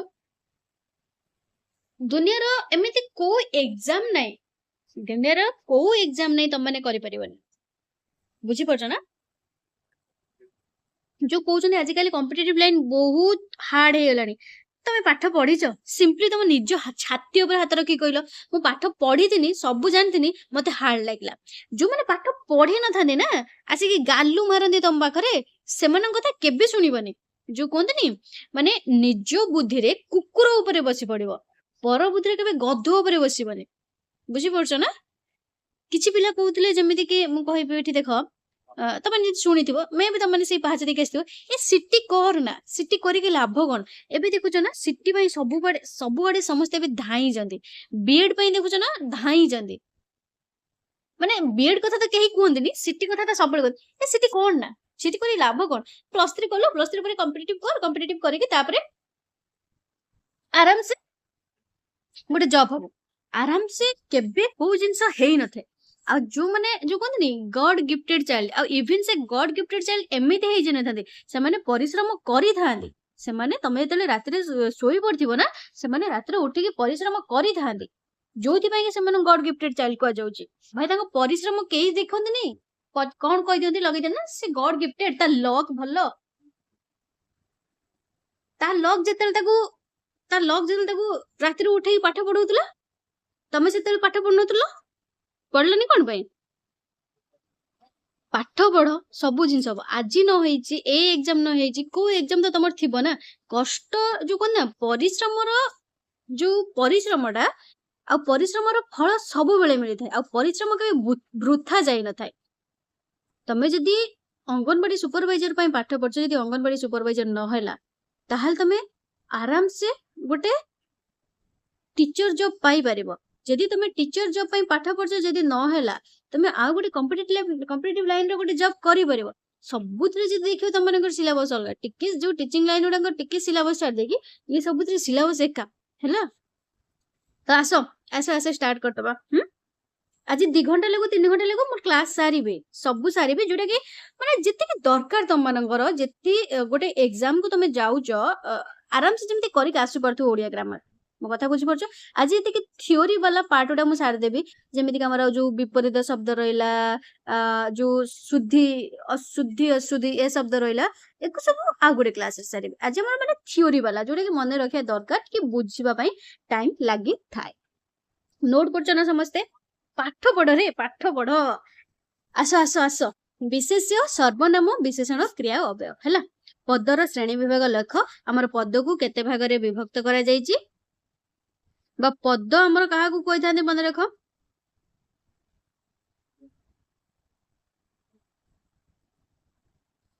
ଛାଡ ସିଧା ଲେଖ ପଦର ଶ୍ରେଣୀ ବିଭାଗ ଆମର ପଦ କାହାକୁ କୁହାଯାଇଥାଏ ନା ଆମର କହିବା ଆଉ ଲେଖିବା ବେଳେ ଅନେକ ବାକ୍ୟ ଆମେ ପ୍ରୟୋଗ କରିଥାନ୍ତି କହିଥାନ୍ତି ବା ଲେଖିଲା ବେଳେ ଆମେ ଅନେକ ବାକ୍ୟ ପ୍ରୟୋଗ କରିଥାନ୍ତି ସେହି ବାକ୍ୟ ଗୁଡିକୁ ଯେତେ ସବୁ ପଦ ବ୍ୟବହୃତ ହେଇଥାଏ ସେଇ ପଦ ଗୁଡିକ କଣ ନା ଆମର 5 ଭାଗରେ ବିଭକ୍ତ କରାଯାଇଛି ତ ପଦ ଗୁଡିକ କଣ ଗୋଟେ ହଉଛି ବିଶେଷ୍ୟ ଗୋଟେ ସର୍ବନାମ ଗୋଟେ ବିଶେଷଣ ଗୋଟେ କ୍ରିୟା ଗୋଟେ ଅବୟ ତମେ ଯଦି ଇଂଲିଶରେ ବି ଜାଣିଥିବ ନାଉନ ପ୍ରନାଉନ ଆଡଜେକ୍ଟିଭ ଭାର୍ବ ଆଉ ଗୋଟେ ହଉଛି ଆମର କଣ ଆର୍ଟିକିଲ ନା କଣ ଓକେ ଆର୍ଟିକିଲ ନା କଣ କୁହାଯିବ ଅବୟଟାକୁ କହିବି ଚାଲ ତ ଓଡିଆରେ ତମେ ନାକେ ପଢ ତାପରେ ଆମେ ଇଂଲିଶ ଦେଖିବା ବିଶେଷ୍ୟ ସର୍ବନାମ ବିଶେଷଣ କ୍ରିୟା ଅବୟ ଫାର୍ଷ୍ଟ ଆମେ ଦେଖିବା ବିଶେଷ୍ୟ ପଦର ଶ୍ରେଣୀ ବିଭାଗରେ ଆମେ 5 ପ୍ରକାର ଜାଣିଲେ ଫାର୍ଷ୍ଟ ଆମେ ବିଶେଷ୍ୟ ଦେଖିବା ତାପରେ ସର୍ବନାମ ତାପରେ ବିଶେଷଣ ତାପରେ କ୍ରିୟା ତାପରେ ଅବୟ ଦେଖିବା ଫାର୍ଷ୍ଟ ଆମେ ବିଶେଷ୍ୟ ଦେଖିବା ବିଶେଷ୍ୟ କଣ ବିଶେଷ୍ୟ ମାନେ ନାଉନ ଆମେ ଜାଣିଛନ୍ତି ନାଉନ କାହାକୁ କୁହାଯାଏ all naming word all naming word is called noun all naming word is called noun but ଯେଉଁ ପଦ କୌଣସି ନାମ ପ୍ରକାଶ କରେ ତାହାକୁ ବିଶେଷ୍ୟ କହିଥାନ୍ତି ଯେଉଁ ପଦ କୌଣସି ନାମକୁ ବ୍ୟବହାର କରେ ବା ଯେଉଁ ପଦ ବା ନାମବାଚକ ପଦକୁ all naming word is called noun କହିଥାନ୍ତି ନା ଆଉ ତୁ ଯେତେବେଳେ ଦେଖିବ ଛୋଟବେଳେ ତାଙ୍କୁ ପଚାରିବ what is noun all ମାନେ ଏଇଟା ମାନେ ଯୋଉ କଣ ମୋ ଛୋଟବେଳେ ମତେ ଏତେ ପଚାରିଛନ୍ତି ମୁଁ ପାଗଳା ହେଇଯାଇଛି all naming word is called noun all naming word ତାକୁ ପୁଣି ପଚାରି ନା ଟିକେ ଲମ୍ବେଇ କହିଲୁ ତୁ ତ ପଚାରିଲୁ ଭାଇ ମୁଁ କହିନି ନା କୋଉଠି ଲମ୍ବେଇ କାହିଁ କହିବି ଚାଲ फास्ट आम विशेष देखिया विशेष्य क्या कहुए विशेष्य क्या कहुए आमर क्या विषय किसी कहवाक हेले तार गोटे नाम आवश्यक होता है धर मु तुम विषय कहबी मुझे धर गीता विषय कहबी मु गीतार ना नहीं कहबी ना मुझे कहबी सीए ता झील भाई का झील अमके झील अमके भाई अमके किए आम गोटे पर्टिकुलर ना नहीं ही कही था आम जो जन्म होता बापा माँ गोटे ना दे था जानीपारे बोली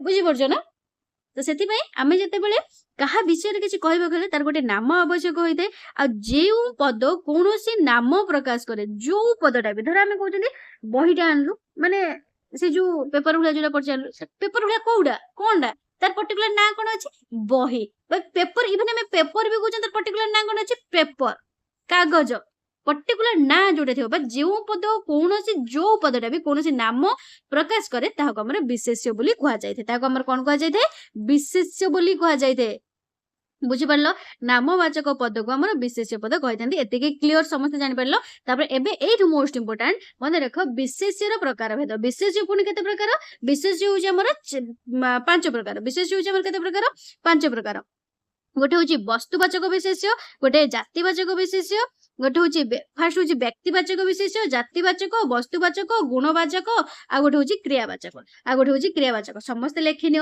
विशेष्य केते प्रकार ये इंपोर्टेंट पचारि थाए माटी एक केउ विशेष्य माटी एक केउ प्रकार विशेष्य पद आ हूँ पचारि दारिद्र्य एक केउ प्रकार विशेष्य पद तो गुणवाचक गोटे गुण को बुझाऊँ से भाया 5टा जाक फास्ट देखिए फास्ट आम विशेष्य लिखिल विशेष्य क्या कहुए नामवाचक पद को विशेष्य कही जो पद कौन नाम प्रकाश करे विशेष्य कही विशेष्य केते प्रकार 5 प्रकार विशेष्य हूँ 5 प्रकार कौन गोटे हूँ व्यक्तिवाचक संज्ञावाचक विशेष्य गोटे हूँ जातिवाचक विशेष्य गोटे हूँ वस्तुवाचक विशेष्य गोटे हूँ गुणवाचक विशेष्य गोटे हूँ क्रियावाचक विशेष्य तो फास्ट आम कौन देखिए व्यक्तिवाचक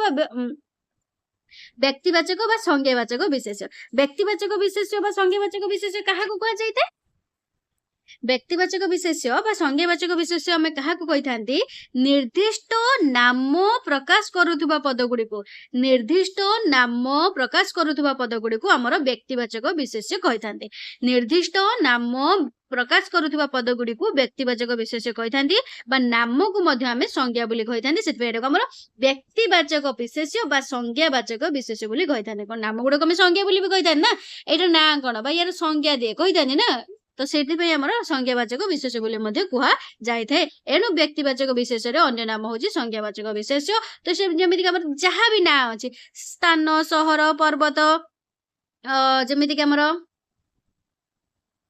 राम हरि दामोदर कालिदास गंगा ये सब आमर व्यक्तिवाचक वस्तुवाचक जीव है पुरी कपिलास जहाँ भी विभिन्न सहर नाम तुम कहीपर विभिन्न नदी नाम कहीपर विभिन्न पर्वत नाम भी कहीपर विभिन्न देश नाम ऑल नेमिंग वर्ड सबू ना गुड़ा हूँ आमर व्यक्तिवाचक विशेष्य आम से कहीपर विशेष वस्तुवाचक संज्ञावाचक बोली कहीपर सेकेंड आसला कौन आमर जातिवाचक विशेष्य कौन जाति जाति माने कौन गोटे जाति की बुझे भाई तुम जाति नुह तुम जो कहून आमर एससी बीसी एससी एसटी भाई से जाति कथा मुझे कहूनी मन खोली दियो जदि गोटे सु मनीष हवाई चाहूच दुनिया को आसीच बुझीच भाई से जाति भेद को छाड़ एटी मु कौ जाति कहूँ गोटे मनीष जाति गोटे कुकुर जाति बुझीपार ना मनीष जाति गोटे कुकुर जाति गोटे पहाड़ पहाड़ गोटे जाति ना सब पहाड़ जो पहाड़ कहले सब पहाड़ नई कहला माने सब नई जीवे धर गछ कह माने सब गछ जीवे ये यही आम जातिवाचक विशेष बोली कहे माने जातिवाचक विशेष क्या कहुए जो पद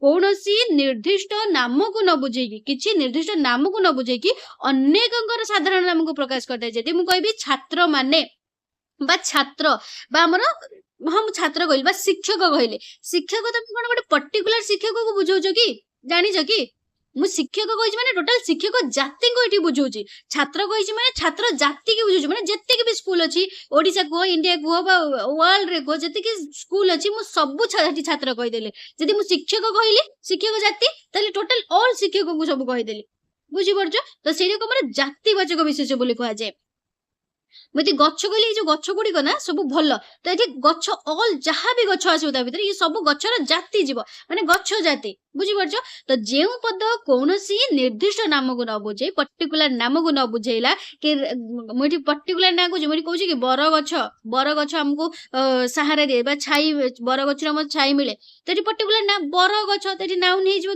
बर गछ हो ବୁଝିପାରିଲ ପର୍ଟିକୁଲାର ନାଁ କୁ ବୁଝେଇଲା ପର୍ଟିକୁଲାର ଗଛକୁ ବୁଝେଇଲା ମୁଁ କିନ୍ତୁ କହିଲି ଗଛ ଗୁଡା ଆମକୁ ବଞ୍ଚିବାରେ ସାହାଯ୍ୟ କରିଥାନ୍ତି ନିଶ୍ୱାସ ପ୍ରଶ୍ୱାସ ନେବାରେ ସାହାଯ୍ୟ କରିଥାନ୍ତି ଆମେ ତା ପାଇଁ ବଞ୍ଚିଛନ୍ତି ଟୋଟାଲ ଅଲ୍ ସବୁ ଗଛକୁ ବୁଝେଇଲା ବୁଝିପାରୁଛ ନା ତ ଯେଉଁ ପଦ କୌଣସି ନିର୍ଦ୍ଦିଷ୍ଟ ନାମକୁ ନ ବୁଝେଇ ଅନେକଙ୍କର ସାଧାରଣ ନାମକୁ ପ୍ରକାଶ କରିଥାଏ ତାକୁ ଜାତିବାଚକ ବିଶେଷ କୁହନ୍ତି ବା ଏହା ଏକାଧିକ ଜାତିବାଚକ ବିଶେଷରେ ସାଧାରଣ ନାମ ଜାତି ଜାତି ଅର୍ଥ ଜାତି ମାନେ ଅର୍ଥ ସମୂହ ମାନେ ଯୋଉଟା କି ମନୁଷ୍ୟ ଆମେ କହିବା ସବୁ ମଣିଷ ସେଥିରେ ପୁଅ ଝିଅ ଛୁଆ ପିଲା ସବୁ ଯିବେ ଶବର ପଶୁ ପକ୍ଷୀ ପର୍ବତ ବନ ଗାଈ ବୃକ୍ଷ ନଦୀ ହ୍ରଦ ସମୁଦ୍ର ଦେଶ ପ୍ରଭୃତି ଇଏ ସବୁ ଆମର ଦେଶ କହି ମାନେ ସବୁ ଦେଶ ସମୁଦ୍ର କହି ମାନେ ସବୁ ସମୁଦ୍ର ମହାସାଗର କହି ମାନେ ସବୁ ମହାସାଗର ତ ମନୁଷ୍ୟ କହିଲେ ପୃଥିବୀରେ ବାସ କରୁଥିବା ସମସ୍ତ ମଣିଷକୁ ବୁଝାଇଥାଏ ମାତ୍ର ହରି ଗୋବିନ୍ଦ ସୀତା ଯଦି ଆମେ କହିବା ପର୍ଟିକୁଲାରଲି ତାହେଲେ କଣ ହେଇଯିବ ହରି ଗୋବିନ୍ଦ ସୀତା ଦିନେଶ ଗାୟତ୍ରୀ କହିଲେ ମନୁଷ୍ୟ ନିର୍ଦ୍ଦିଷ୍ଟ ନାମଧାରୀ ବ୍ୟକ୍ତିଙ୍କୁ ବୁଝେଇଲା କିନ୍ତୁ ମନୁଷ୍ୟ କହିଲେ ଆମର ପୁରା ଜାତିବାଚକ ବିଶେଷ ହେଇଗଲା ଟୋଟାଲ ଅଲ୍ ମନୁଷ୍ୟ ସେଥିରେ ସବୁ ହରି ଗୋବିନ୍ଦ ସୀତା ରାମ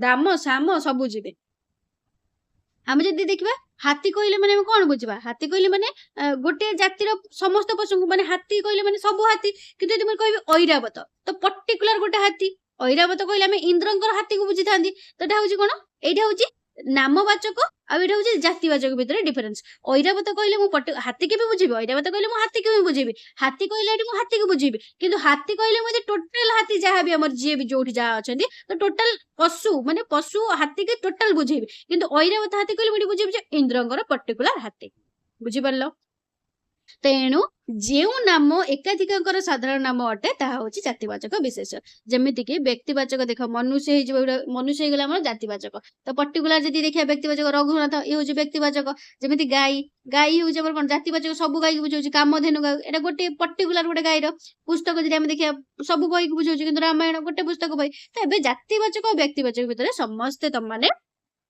କ୍ଲିୟର ହେଇଯାଇ ଥିବ ଆଉ ନାମବାଚକ ବା ବ୍ୟକ୍ତିବାଚକ ବିଶେଷର ଜାତିବାଚକ ବିଶେଷର ବିଶେଷ ରୂପ ବ୍ୟବହାର ଯେମିତିକି ରସକଲ୍ଲୋଳକୁ ଓଡିଆ ସାହିତ୍ୟର ନୈଷଧ କୁହାଯାଏ ଫକୀର ମୋହନକୁ ଓଡିଶାର ପ୍ରେମଚାନ୍ଦ କୁହାଯାଏ ତ ଏଇଗୁଡା କଣ ନା ଯେମିତିକି ଆମେ କହିଲେ ଏଠି କଣ ଫକୀର ମୋହନ ନୈଷଧ ଇଏ ସବୁ କଣ ନା ମାନେ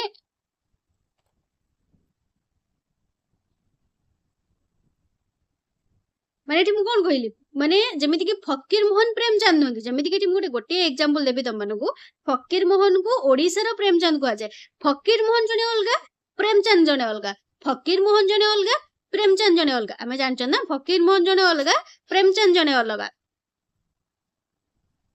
ଫକୀର ମୋହନ ଏଠି ପ୍ରେମଚାନ୍ଦ ନୁହନ୍ତି ଫକୀର ମୋହନ ଏଠି ପ୍ରେମଚାନ୍ଦ ନୁହନ୍ତି କିନ୍ତୁ ଆମେ ଜାଣିଛନ୍ତି ଗୋଟେ ଫକୀର ମୋହନ ହଉଛନ୍ତି ପ୍ରେମଚାନ୍ଦଙ୍କ ପରି ଜଣେ ସୁପ୍ରସିଦ୍ଧ ଲେଖକ ପ୍ରେମଚାନ୍ଦଙ୍କ ପରି ଜଣେ ସୁପ୍ରସିଦ୍ଧ ଲେଖକ ପ୍ରେମଚାନ୍ଦଙ୍କ ପରି ସୁପ୍ରସିଦ୍ଧ ଲେଖକ ତ ପ୍ରେମଚାନ୍ଦ ଏଠି କଣ ହେଇଯିବ ନା ଆମର ମାନେ ଗୋଟେ ନିର୍ଦ୍ଦିଷ୍ଟ ନାମ ହେଇକି ଆମେ ଏକାଧିକ ନାମ ବା ବ୍ୟକ୍ତିରେ ପରିଣତ ହଉଛି ବା ସେଇଠି ଅର୍ଥାତ ସେମାନେ ଜାତି ବା ସମୂହର ଅନ୍ତର୍ଭୁକ୍ତ ହୋଇଛନ୍ତି ତ ସେଥିପାଇଁ ସେଇ ପଦ ଗୁଡିକୁ ଆମର ଜାତିବାଚକ ଶବ୍ଦ କୁହାଯାଏ କ୍ଲିୟର ହେଇଗଲ ତାପରେ ଫାଷ୍ଟ ଗଲା ଆମର କଣ କଣ କହିବୁ ଫାଷ୍ଟ ଗଲା ଆମର ନାମବାଚକ ବା ସଂଜ୍ଞାବାଚକ ତାପରେ ଜାତିବାଚକ ତାପରେ ବସ୍ତୁବାଚକ ବସ୍ତୁବାଚକ କଣ ବସ୍ତୁବାଚକ ହଉଛି ବସ୍ତୁର ନାମ ପ୍ରକାଶ କରୁଥିବା ବା ବିଶେଷ ପଦକୁ ବସ୍ତୁବାଚକ ବିଶେଷ କହନ୍ତି ଯେମିତି କ୍ଷୀର ତେଲ ପେଟ୍ରୋଲ କାଗଜ ତୁଳା କାଠ ପଥର ଜଳ ସୁନା ରୂପା ବ୍ରୋଞ୍ଜ ତମ୍ବା କଂସା ଲୁଣା ଲୁହା ଇଏ ସବୁ ହଉଛି ଆମର ବସ୍ତୁବାଚକ ଯୋଉ କଣ ଯିବ ବସ୍ତୁବାଚକର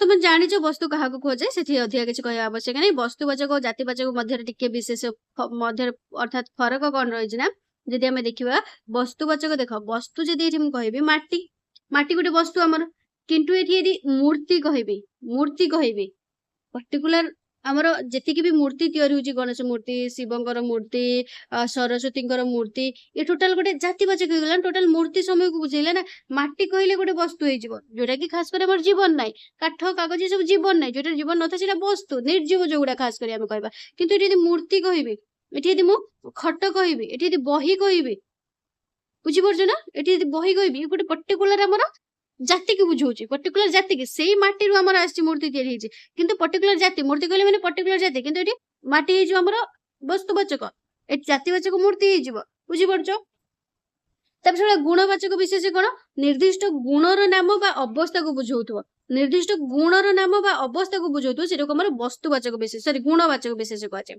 ନିର୍ଦ୍ଦିଷ୍ଟ ଗୁଣର ନାମ ବା ଅବସ୍ଥାକୁ ବୁଝଉଥିବ ସେଟା ହଉଛି ଗୁଣବାଚକ ବିଶେଷ୍ୟ। ଯେମିତି କି ମୋର ଗୁଣ, ମୋର ଗୋଟେ ମାନେ ତାର ଗୋଟେ ଭଲ ଗୁଣ, ସେ ପିଲାଟା ବହୁତ ସ୍ନେହୀ ସମସ୍ତଙ୍କୁ, ମାନେ ସେ ପିଲାଟା ବହୁତ ଧୀର ଚାଲେ, ନମ୍ର ଭାବେ କଥାବାର୍ତ୍ତା କରେ, ଇଏ ହଉଛି ଆମର ଗୁଣ, ଇଏ ହଉଛି ଆମର ସାଧୁତା ସରଳତା, ଇଏ ହଉଛି ଗୁଣ। ସେଭଳିଆ ଖରାପ ଗୁଣ ହେଟା ସବୁ ଚୋରଟା, ଏଟା ଗୋଟେ ଖରାପ ଗୁଣ। ଭଲ ଗୁଣରେ ଭଲ ଗୁଣ ଖରାପ ଗୁଣ ଯିବ ନା, ଏଟା ଚୋରଟା, ଏଟା ଖରାପ ଗୁଣ ଗଲା। ଇଏ ହଉଛି ଗୋଟେ ଗୁଣ।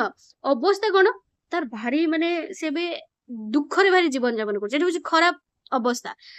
ଭଲ ଅବସ୍ଥା କଣ, ବହୁତ ସୁଖରେ ଭାଇ ଜୀବନ ଯାପନ କରୁଛି, ଏଟା ଭଲ ଅବସ୍ଥା।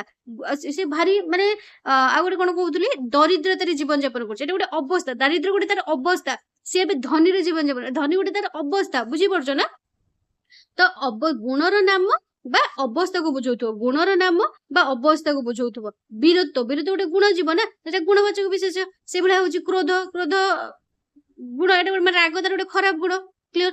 ଅବସ୍ଥା କଣ, ଶୈଶବ୍ୟ ବାଲ୍ୟ, ତାର ମାନେ ଶୈଶବ୍ୟ ଅବସ୍ଥା, ବାଲ୍ୟ ଅବସ୍ଥା, କୈଶୋର ଅବସ୍ଥା, ଯୌବନ ଅବସ୍ଥା, ଏ ସବୁ ଆମର କଣ ଅବସ୍ଥା ଗୋଟେ ଯିବ। କ୍ଲିୟର ହେଇଗଲା? ଗୁଣ ଆଉ ଅବସ୍ଥା ଭିତରେ କିଛି ଆଉ କନଫ୍ୟୁଜ ନାହିଁ। ପିଲାଟି ସାଧୁ ତ ଆମର ହେଇଯିବ ନା, ଏଟା କଣ ହେଇଯିବ, ଏଟା ଗୋଟେ ଗୁଣବାଚକ ବିଶେଷ ହେଇଯିବ। ଭଲ ମନ୍ଦ କଣ, ଉଭୟ ଗୁଣକୁ ପ୍ରକାଶ କରୁଥିବ ପଦ ଗୋଟେ ଗୁଣବାଚକ ବିଶେଷରେ ଅନ୍ତର୍ଗତ। ତାପରେ ଆମର କଣ ରହିଲା, ଲାଷ୍ଟ 5 ନମ୍ବର କ୍ରିୟାବାଚକ ବିଶେଷ୍ୟ। କ୍ରିୟାବାଚକ ବିଶେଷ୍ୟ କାହାକୁ କୁହାଯାଏ, ଯେଉଁ ପଦ କୌଣସି କ୍ରିୟାର ନାମକୁ ବୁଝାଏ, ବା କ୍ରିୟା ମାନେ ଭାର୍ବ, ଯେଉଁ ପଦ କୌଣସି କ୍ରିୟାର ନାମକୁ ବୁଝାଏ ତାକୁ ଆମେ କହିପାରିବା କ୍ରିୟାବାଚକ ବିଶେଷ୍ୟ। କ୍ରିୟା ମାନେ କଣ, ପୁଣି ସେ ପଚାରିବ ମ୍ୟାମ କ୍ରିୟା ମାନେ କଣ?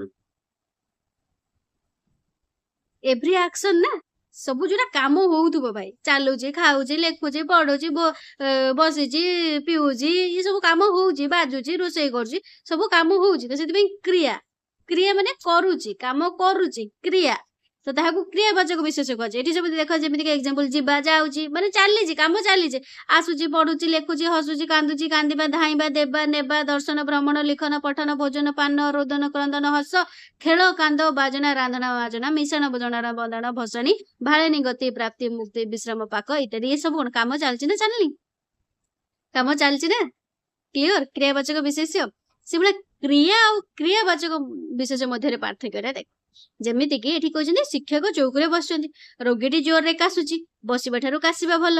ମୁଁ ପୁରୀ ବେଳାଭୂମିରେ ସମୁଦ୍ର ଦେଖିଛି, ପୁରୀ ବେଳାଭୂମିରେ ସମୁଦ୍ର ଦର୍ଶନ ଅତ୍ୟନ୍ତ ଚିତ୍ତାକର୍ଷକ।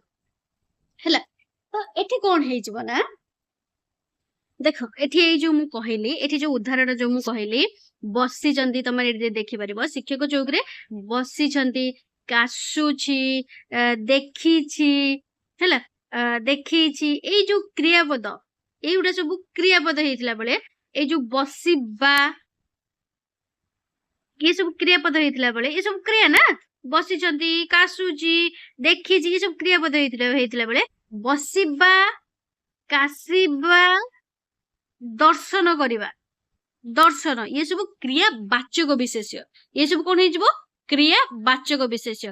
ମୋ କଥା ବୁଝିପାରିଲ ନା? ଯେମିତି କି ଆଉ ଗୋଟେ ଏକ୍ସାମ୍ପଲ ଦଉଛି, କେହି କେହି ଆମର ବ୍ୟାକରଣ ବି ଜନତା, ସେନା, ଦଳ, ଗୋଠ, ବୃନ୍ଦ, ଯୁଥ, ଶ୍ରେଣୀ ପ୍ରଭୃତି ସମୂହ ଅର୍ଥବୋଧକ ବିଶେଷ ପଦକୁ ସମଷ୍ଟିବାଚକ ବିଶେଷ ରୂପେ ନାମିତ କରିଥାନ୍ତି। ମାତ୍ର ସେଇ ପଦ ଗୁଡିକ ଆମର କଣ କୁହାଯାଏ, ଜାତିବାଚକ ବିଶେଷ। ଯୋଉ ସେନା, ଯଦି ମୁଁ କହିବି ଜନତା, ଆମ କହିଲେ କଣ ବୁଝିବ, ସବୁ ଅଲ୍ ଲୋକମାନଙ୍କୁ। ଧର ଗୋଠ ଯଦି କହିବି, ଗୋଠ ମାନେ କଣ, ସବୁ ଗାଈ, ମେଞ୍ଚେ ଗାଈ ମିଶିକି ରହିଲେ ଗୋଟେ ଗୋଠ କୁହାଯିବ ନା। ଜନତା ମାନେ ମେଞ୍ଚେ ଲୋକଙ୍କୁ ମିଶିକି ଜନତା କୁହାଯିବ ନା। ତ ସେଇଟା ହଉଛି କ୍ରିୟା। ଆଉ ଗୋଟେ କ୍ରିୟାବାଚକ ବିଷୟରେ, ମାନେ ସେଇଟା ଜାତିବାଚକ ବିଷୟ, ସେଇଟା ଗୋଟେ ପଳେଇଲା। ଏକ୍ସାମ୍ପଲ ଯଦି ଆଉ ଗୋଟେ ଦେବି ତମମାନଙ୍କର, ତ ଏକ୍ସାମ୍ପଲ ଖାଲି ଦେଖ, କୋଉଟା ଆଉ ଗୋଟେ ରହିଲା କଣ, ଏଠି କ୍ରିୟା ଆଉ କ୍ରିୟାବାଚକ ବିଶେଷ। କ୍ରିୟା ଏଠି କଣ, ଯେମିତି କହିଲି ବସିଛି, କାଶୁଛି, ଆଉ ଗୋଟେ କଣ, ଯୋଉ ଦେଖିଛି, ଏସବୁ କ୍ରିୟା ପଦ। କିନ୍ତୁ ଏଠି ଯଦି ତମେ ଦେଖିବ, କୋଉଟା ହେଇଯିବ ଆମର, ବସିବା, କାଶିବା, ଏଇ ଯୋଉ କାଶିବା, ବସିବା, ଇଏ ସବୁ ହେଇଯିବ। ଏଇ ଯୋଉ ବସିବା ଠାରୁ କାଶିବା ଭଲ, ବସିବା, କାଶିବା। ଆଉ ଗୋଟେ କଣ ଆମର, ଦର୍ଶନ କରିବା, ପୁରୀ ବେଳାଭୂମିରେ ଦର୍ଶନ ଅତ୍ୟନ୍ତ ଚିତ୍ତାକର୍ଷକ। ତ ଏ ସବୁ କ୍ରିୟାବାଚକ ବିଶେଷ। ଯେତେବେଳେ ଆମେ କ୍ରିୟା ବିଷୟରେ ପଢିବା, ସେତେବେଳେ ଆମେ ଡିଟେଲ ଜାଣିପାରିବା। ତ ଏତିକି ଥିଲା ହଉଛି ଆମର କଣ, କ୍ରିୟା, ଯୋଉ ଆମର ପଦର ଶ୍ରେଣୀ ବିଭାଗ, ଯୋଉ ପଦର ଯୋଉ ଶ୍ରେଣୀ ବିଭାଗ, ପଦଟା କେତେ ପ୍ରକାର, 5 ପ୍ରକାର। 5 ପ୍ରକାର କଣ ଆମର, ବିଶେଷ୍ୟ ପଦ ହଉଛି 5 ପ୍ରକାର।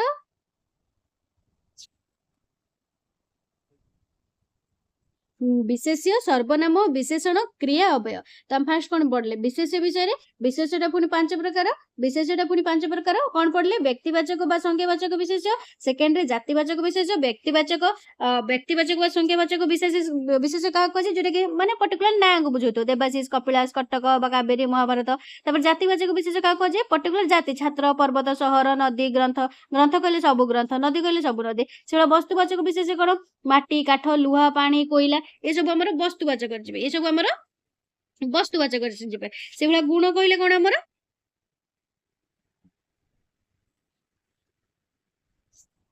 हाँ ये देख वस्तुवाचक और जातिवाचक मध्य गोटे ये होची जे माने बेले बेले वस्तुवाचक विशेष और जातिवाचक विशेष मध्य आम जाना सन्देह सृष्टि होता है जमीती कि वस्तुटी को खंड खंड कले मध्य जदि नाम रे कौनसी परिवर्तन हुए नाही मैं तुम टे छाड़ी दे जाइथिल जो वस्तुवाचकटा कहबा जदि आमे कौनसी माने वस्तु को खंड खंड कले मध्य जदि नाम रे कौनसी परिवर्तन हुए नाही ताहाको वस्तुवाचक विशेष कहबा किंतु जदि सेही नाम रे परिचित न होई ताको आ गोटे ना रे परिचित हबो ताल ताको जातिवाचक विशेष कहबा जेमिति कि मु कहिथिली जेमिति कि माटी मूर्ति धर माटी माने मूर्तिटाको जदि आमे कोन करि परिया खंड खंड खंड खंड कर दबा तो से कोन रहइबो लास्ट को माटी ही रहइबो ना लास्ट को माटी ही रहइबो ना तो मु कोन कहली वस्तु को खंड खंड कले मध्य जदि नाम रे कोनोसी परिवर्तन हुए नाही ताल ताको आमे कोन कहबा वस्तुवाचक कहबा किंतु जदि नाम रे परिचित हुए परिणत हुए ताल ताको कोन कहबा जातिवाचक कहबा जदि माटीटाको मिसे मिसे गोटे तयारी करे ताले मूर्ति हे गला ना किंतु मूर्तिटाको जदि भांगिबा खंड खंड खंड खंड करबा त से कोन हे जो से माटी ही रहय मूर्ति हमर कोथे तयार माटी रे तो माटी रे ही रहइबो ना पर्टिकुलर माटी कथा कहउछंदी तापर गुणवाचक तापर क्रियावाचक सइला तापर विशेष पर मु कोन कहिथिल त मनकर सर्वनाम विशेष पर सर्वनाम देख कहा कुआ जाय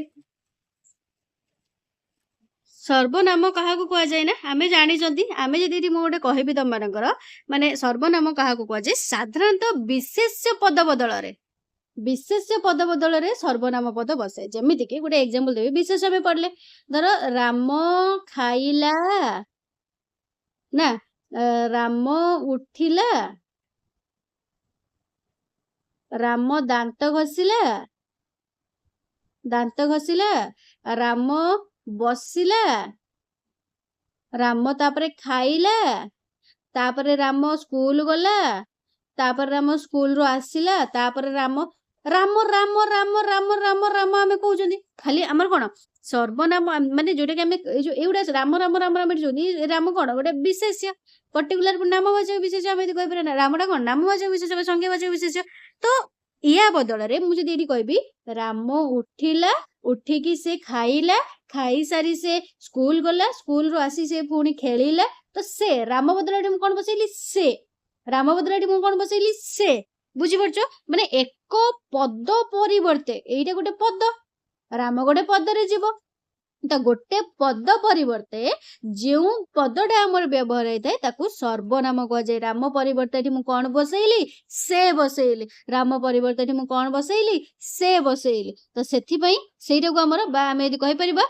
साधारणतः विशेष्य पद बदल रे रामटा कोन विशेष्य पद थिला विशेष्य पद बदल रे आमर सर्वनाम पद बसे किंतु मात्र केतेक क्षेत्र रे विशेषण वाक्यार्थ वाक्य परिवर्ते व्यवहृत होता है बुझीपाल ना बुझीपालनी मो कथा बुझीपालनी मो कथा एठी जदि तुम माने देखिबो फास्ट एठी देख आ गोटे एग्जांपल हम एठी वाक्यटा देइछि प्रसन्न भलो पाठ पढे प्रसन्न पाठ पढा सहित भलो खेले तेणु प्रसन्नर साथी माने प्रसन्न को आदर करंती प्रसन्न ठार मध्ये आउरी अनेक भलो गुण रहिछि प्रसन्न ठारे मध्ये हमर अनेक भलो गुण रहिछि एठी हमर खाली प्रसन्न प्रसन्न प्रसन्न कहिछि किंतु जदि तुम एठी देखिबो प्रसन्न भलो पाठ पढे से पाठ पढ़ा सहित से एठी काहा को बुझौछि से एठी कहा बदल रे बसला प्रश्न बदल रे तो से मध्ये हमर कोन से पाठ पढ़ा सहित भलो खेले तेणु तार साथी माने ताको आदर करंती ता ठारे मध्ये आउरी अनेक भलो गुण रहिछि तेणु ए जो से तेणु ता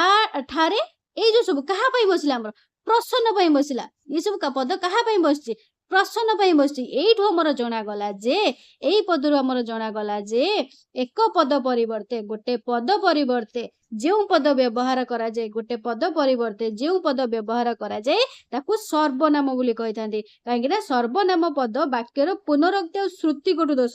ତମେ ଯଦି ପ୍ରଶ୍ନ ପ୍ରଶ୍ନ ପ୍ରଶ୍ନ ପ୍ରଶ୍ନ ପ୍ରଶ୍ନ ଆମକୁ ଗୋଟେ ମାନେ ଭଲ ଶୁଭେନି ନା, କଣ ସେ ପ୍ରଶ୍ନ ପ୍ରଶ୍ନ ପ୍ରଶ୍ନ ପ୍ରଶ୍ନ ପ୍ରଶ୍ନ ହଉଛି। ଆମେ ଯଦି ସେ କହିବା ତ ବେଟର ଶୁଭେ, ପୁନରୁକ୍ତି ବି ହେଇନଥାଏ। ତ ଏଇ ପୁନରୁକ୍ତି ଆଉ ଶ୍ରୁତିକଟୁ ଦୋଷ ଦୂର କରିବା ପାଇଁ ବା ଶ୍ରୁତି ମଧୁରତା, ପୁନରୁକ୍ତି ଆଉ ଶ୍ରୁତିକଟୁ ଦୋଷ ଦୂର କରିକି ଶ୍ରୁତି ମଧୁରତା ଆଉ ସୌନ୍ଦର୍ଯ୍ୟ ବୃଦ୍ଧି କରିଥାଏ କୋଉଟା ନା ଆମର ସର୍ବନାମ ପଦ ଯଦି ଆମେ ବ୍ୟବହାର କରିବା। ଯଦି ଆମେ ସର୍ବନାମ ପଦ ବ୍ୟବହାର କରିବା ତାହେଲେ ସେଇଟା ଆମର ଶ୍ରୁତି ମଧୁର ଆଉ ସୌନ୍ଦର୍ଯ୍ୟ ଦେଇଥାଏ। ସାଧାରଣତଃ ଆମେ ବିଶେଷ୍ୟ ପଦ ବଦଳରେ ସର୍ବନାମ ପଦ ବସେ, ମାତ୍ର କେତେକ କ୍ଷେତ୍ରରେ ଯେମିତି କହିଥିଲି ବାକ୍ୟାର୍ଥ ଆଉ ବାକ୍ୟ ପରିବର୍ତ୍ତେ ଆମର ବ୍ୟବହୃତ ହେଇଥାଏ। ଫାଷ୍ଟ ବୁଝିପାରିଲ ସର୍ବନାମ କାହା କୁହାଯାଏ? ଏକ ପଦ ପରିବର୍ତ୍ତେ ବା ଆମର ବିଶେଷ୍ୟ ପଦ ପରିବର୍ତ୍ତେ ଯଦି ଖାସ କରି ଦେଖିବା ବିଶେଷ୍ୟ ପଦ ପରିବର୍ତ୍ତେ ଯେଉଁ ପଦ ବସେ ତାହାକୁ ଆମର କଣ କୁହାଯାଇଥାଏ? ସର୍ବନାମ କୁହାଯାଇଥାଏ। ଫାଷ୍ଟ ଆମେ ଦେଖିବା ବିଶେଷ୍ୟ ପଦ ପରିବର୍ତ୍ତେ ଆମର କଣ ବସୁଛି। ବିଶେଷ୍ୟ ପରିବର୍ତ୍ତେ ଆମର କଣ ବସିଲା? ଈଶ୍ୱର ଦୟାଳୁ ସେ ସର୍ବମଙ୍ଗଳକାରୀ। ଯଦି ଆମେ ଏଠି କହିଥାନ୍ତେ ଈଶ୍ୱର ଦୟାଳୁ, ଈଶ୍ୱର ସର୍ବମଙ୍ଗଳକାରୀ, ଈଶ୍ୱର ସମସ୍ତଙ୍କର ଭଲ କରିଥାନ୍ତି, ତମେ ସେ ବସେଇଲେ ନା, ଈଶ୍ୱର ବଦଳରେ ଏଠି କଣ ବସେଇଲେ? ସେ ବସେଇଲେ। ତ ସେ ଯୋଉଟା ଆମେ ବସେଇଲେ ଈଶ୍ୱରଟା କଣ ହେଇଯିବ? ଆମର ବିଶେଷ ପଦ ହେଇଯିବ। ଈଶ୍ୱର କଣ ପର୍ଟିକୁଲାର ଠାକୁରଙ୍କୁ ବୁଝଉଛି ନା, ସେଟା ଆମର ବିଶେଷ ହେଇଯିବ। ସେଟା ଆମର ବିଶେଷ ପଦ ପରିବର୍ତ୍ତେ ଆମର ବ୍ୟବହୃତ ହେଇଗଲା। ସେଭଳିଆ ବିଶେଷଣ ପରିବର୍ତ୍ତେ ଯେମିତିକି ଆମେ ଦେଖିବା ଏଠି ପିତା ଚତୁର କିନ୍ତୁ ପୁତ୍ର ସେପରି ନୁହଁ, ବିଭୀଷଣ ଧାର୍ମିକ ଥିଲେ ମାତ୍ର ରାବଣ ତାହା ନଥିଲେ। ଯେମିତିକି ଏଠି କହିଲା ପିତା ଚତୁର କିନ୍ତୁ, ଯେପରିକି ଏଠି ଦେଖିପାରିବା ଆମେ ସେପରି ଗୋଟେ ବସିଛି, ଆଉ ଗୋଟେ କଣ ବସିଛି? ଗୋଟେ ସେପରି ଆଉ ଗୋଟେ କଣ ବସିଛି ଏଠି? ତାହା।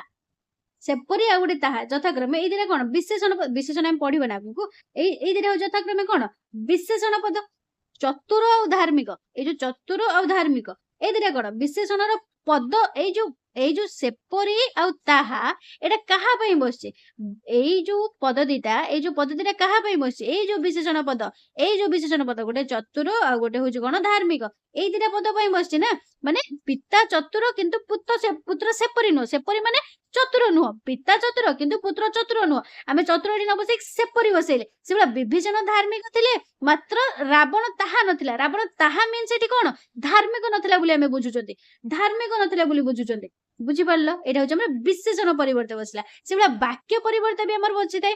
ବାକ୍ୟ ପରିବର୍ତ୍ତେ କଣ ବସିଥାଏ ନା, ଯେମିତିକି ଏଠି ଦେଇଛି ପଣ୍ଡିତ ଜବାହରଲାଲ ନେହୁର ଜଣେ ପ୍ରବୀଣ ରାଜନୀତିଜ୍ଞ ଥିଲେ, ଆଉ ଆଜି ମଧ୍ୟ ଲୋକ ଏହା ସ୍ୱୀକାର କରୁଛନ୍ତି। ତ ଏଠାରେ ପଣ୍ଡିତ ଥିଲେ, ଆମେ ଯଦି କହିବା ପଣ୍ଡିତ ଥିଲେ, ଗୋଟେ ଯୋଉ ରହିଛି କଣ ଥିଲେ? ପଣ୍ଡିତ ଜବାହରଲାଲ ନେହୁର ଜଣେ ପ୍ରବୀଣ ରାଜନୀତିଜ୍ଞ ଥିଲେ। ଏହି ବାକ୍ୟ ପରିବର୍ତ୍ତେ ଆମେ ଏଠି କଣ ବସେଇଲେ? ଏହା ବସେଇଲେ। ଏହା ମାନେ ପଣ୍ଡିତ, ଆମେ ଯଦି ବାକ୍ୟଟା ପଢିବା କଣ? ପଣ୍ଡିତ ଜବାହରଲାଲ ନେହୁର ଜଣେ ପ୍ରବୀଣ ରାଜନୀତିଜ୍ଞ ଥିଲେ, ଆଜି ମଧ୍ୟ ଏହା ସ୍ୱୀକାର କରୁଛୁ। ଆଜି ମଧ୍ୟ ଲୋକେ ଏହା ସ୍ୱୀକାର। ଏହା ମାନେ କଣ?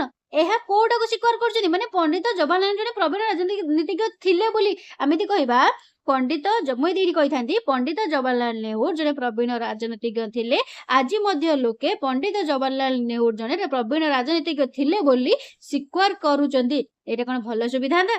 ମୁଁ ଏଠି ତାପରେ ତ ବଦଳରେ ବସେଇଦେଲି ନା ଏହା। ଏଇଟା ଗୋଟେ ବାକ୍ୟ ବଦଳରେ ବସିଲା। ବାକ୍ୟ ପରିବର୍ତ୍ତେ ବି ଆମେ ସର୍ବନାମ ୟୁଜ କରିଥାନ୍ତି। ସର୍ବନାମ କାହା ପରିବର୍ତ୍ତେ ୟୁଜ କରିଥାନ୍ତି? ଫାଷ୍ଟ ମୁଁ କଣ କହିଲି? ବିଶେଷ୍ୟ ପରିବର୍ତ୍ତେ ୟୁଜ କରିଥାନ୍ତି ସର୍ବନାମ। କେମିତି ୟୁଜ ହଉଛି ଦେଖିପାରିଲ? ବିଶେଷଣ ପରିବର୍ତ୍ତେ ବି ୟୁଜ କରିଥାନ୍ତି ସର୍ବନାମ, ତାପରେ ବାକ୍ୟ ପରିବର୍ତ୍ତେ ବି ଆମେ ଏଠି ସର୍ବନାମ ୟୁଜ କରିପାରିଲେ। ଏହା ସେଭଳିଆ ବାକ୍ୟାର୍ଥ ପରିବର୍ତ୍ତେ ବି ଆମେ ୟୁଜ କରିଥାନ୍ତି। ଯେମିତିକି ଏଠି ଦେଇଛି ଏକ୍ସାମ୍ପଲ, କବି ଜୟଦେବ ଜଗନ୍ନାଥଙ୍କର ପରମ ଭକ୍ତ। ଏହା କାହାକୁ ଅଜଣା ନାହିଁ। ବାକ୍ୟାର୍ଥ ପରିବର୍ତ୍ତେ ଯଦି ଆମେ ଦେଖିଲେ ଆମର କବି ଜୟଦେବ ଜଗନ୍ନାଥଙ୍କର ପରମ ଭକ୍ତ, ଏହା କାହାକୁ ଅଜଣା? ଏହା ମାନେ କଣ? ଏହା କଣ? ସେ ପରମ ଭକ୍ତ। ଏହା ମାନେ କଣ? ପରମ ଭକ୍ତ। ମାନେ କବି ଯୋଉ ଏହାଟା ଆମେ ବସେଇଛନ୍ତି କାହା ପାଇଁ ବସେଇଛନ୍ତି? ଟୋଟାଲ ଏଇ ଯୋଉ ବାକ୍ୟାର୍ଥଟା ପାଇଁ। ମାନେ କବି ଜୟଦେବ ଜଗନ୍ନାଥଙ୍କ ପରମ ଭକ୍ତ, ସେ ଜଣେ ପରମ ଭକ୍ତ ଥିଲେ। ତ ଏଇ ପରମ ଭକ୍ତ ପାଇଁ ଆମର ଏହି ବା ଏହାଟା ଆମର ଏଠି ବସିଛି। ଏଇ ଯୋଉ ବାକ୍ୟାର୍ଥ, ଏଇ ଯୋଉ ଅର୍ଥ, କବି ଜୟଦେବ ଜଗନ୍ନାଥଙ୍କ ପରମ ଭକ୍ତ, ଏ ଯାହା ବି ଅର୍ଥ ବଜଉଛି ସେଇଟା ହିଁ, ସେଥିପାଇଁ ଆମେ ଏହା ବସେଇଛନ୍ତି। ଏହା ସର୍ବନାମ ପଦଟାକୁ ଆମେ ବସେଇଛନ୍ତି। କ୍ଲିୟର ଏତିକି ବାଟ? ତାପରେ ଆମେ ଦେଖିବା ଏବେ ସର୍ବନାମର ଶ୍ରେଣୀ ବିଭାଗ।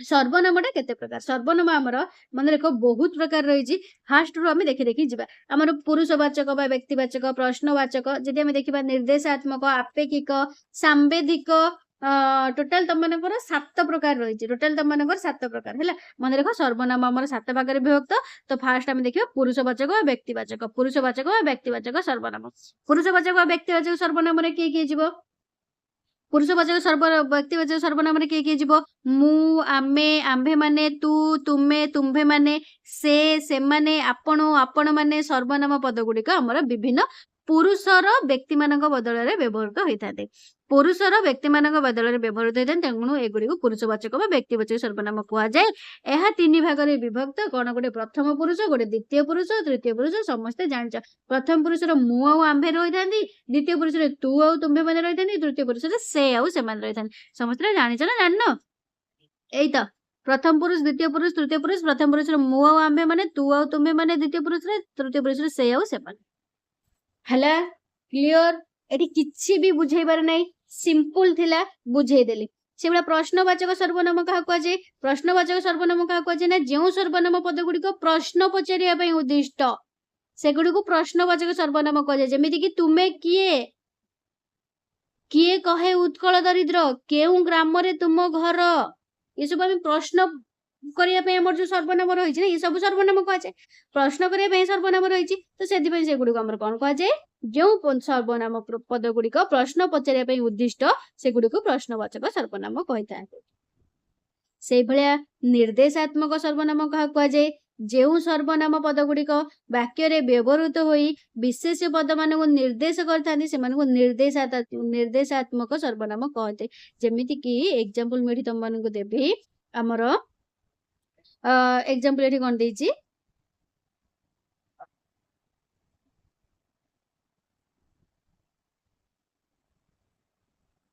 देखो ए लोकटी चरित्रवान एही ग्राम रे मोर जन्म से मनीष नुह गोटाए पशु से शिक्षक नमस्य ता कथा मते कौन तो ये सब कौन देछि ए जो एही से ही जो ता कथा ये सब कौन ये कथा ये सब कौन विशेष्य पद को निर्देश करूथिबार ए सब विशेष्य पद को निर्देश करछि ना ए गोटे हमर कोउडा को निर्देश करछि ए जो लोकटा एईटा हमर कहा को निर्देश करछि ग्राम को से कहा को निर्देश करछि मनीष को सेही कहा को नमस्य को सॉरी सेही कहा को इठी निर्देश करछि शिक्षक को तो सेथि पई हमर निर्देशात्मक सर्वनाम कहजे बा जेउ सर्वनाम पद गुडी को वाक्य रे व्यवहृत होई विशेष्य पद मान को निर्देश करछन्ती ए चरित्रवान हम एठी कहि परिबे कि ए चरित्रवान कहि परिबे कि हम कहबे ए लोकटी चरित्रवान तो एठी ए जो सर्वनामटा ए लोक कोन लोक कहिला मेरे बुझिता ना विशेष्य बोली तो ए लोक कहिला में जातिवाचक विशेष्य बुझिबा एटा पुनी को वाचक विशेष्य जातिवाचक विशेष्य तो पर्टिकुलरली एटा को विशेष्य बुझितांती तो ए हमर एठी काहा को निर्देश करूची हमर ए चरित्रवान कहिले किछि बुझि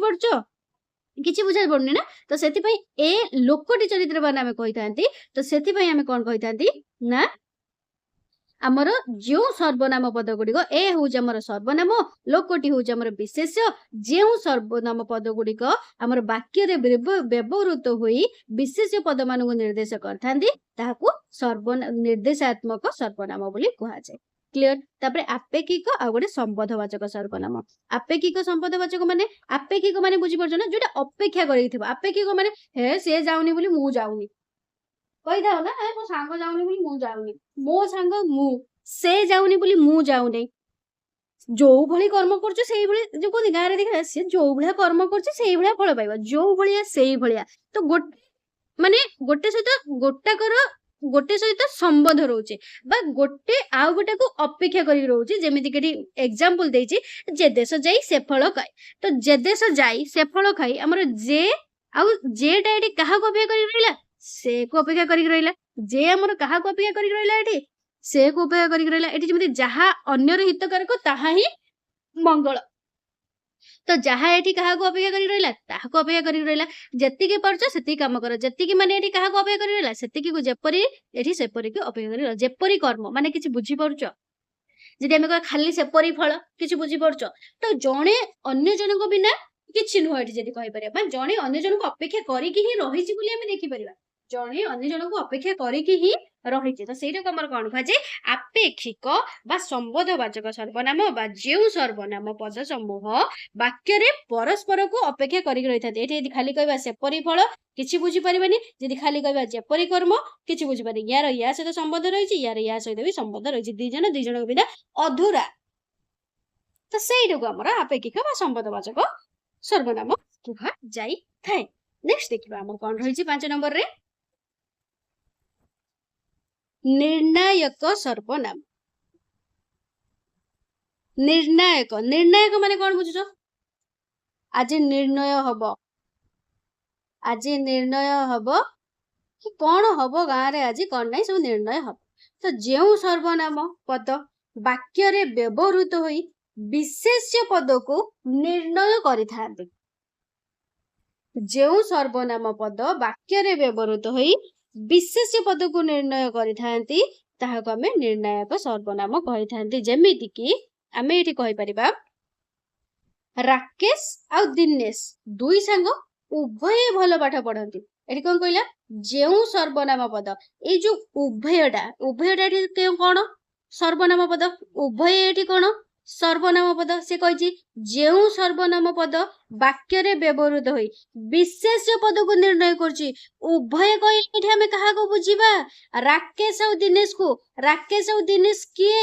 ରାକେଶ ବି ଗୋଟେ ବିଶେଷ୍ୟ, ଇଏ ନାମବାଚକ ବିଶେଷ୍ୟ, ଦିନେଶ ବି ହଉଛି ନାମବାଚକ ବିଶେଷ୍ୟ। ତ ସର୍ବମୋଟ ଆମେ ଏଠିକୁ ବିଶେଷ୍ୟ ଧରିବା ନା ଧରିବାନି? ଇଏ ବି ଗୋଟେ ବିଶେଷ୍ୟ, ଇଏ ବି ଗୋଟେ ବିଶେଷ୍ୟ। ବା ଏଠି କହିଲା ଯେ ଯେଉଁ ସର୍ବନାମ ପଦ, ଏଠି ବୁଝିପାରିଲ ଏବେ, ଏତିକିରୁ ବୁଝି ଯାଇଥିବ। ଯେଉଁ ସର୍ବନାମ ପଦ ବାକ୍ୟରେ ବ୍ୟବହୃତ ହୋଇ ବିଶେଷ୍ୟ ପଦକୁ ନିର୍ଣ୍ଣୟ କରୁଛି। ବିଶେଷ୍ୟ ପଦ ଏଠି କିଏ? ରାକେଶ ଆଉ ଦିନେଶ ହଉଛନ୍ତି ବିଶେଷ୍ୟ ପଦ। ତ ତାହାକୁ ନିର୍ଣ୍ଣାୟକ ସର୍ବନାମ କୁହାଯାଏ। ବୁଝିପାରିଲ? ଏକ୍ସାମ୍ପଲ ଯେମିତି କି ତୁମେ ସବୁ କଥାରେ ମୁଣ୍ଡ ଖେଳାଅ ନାହିଁ। ତୁମେ ସବୁ କଥାରେ ମୁଣ୍ଡ ଖେଳାଅ ନାହିଁ।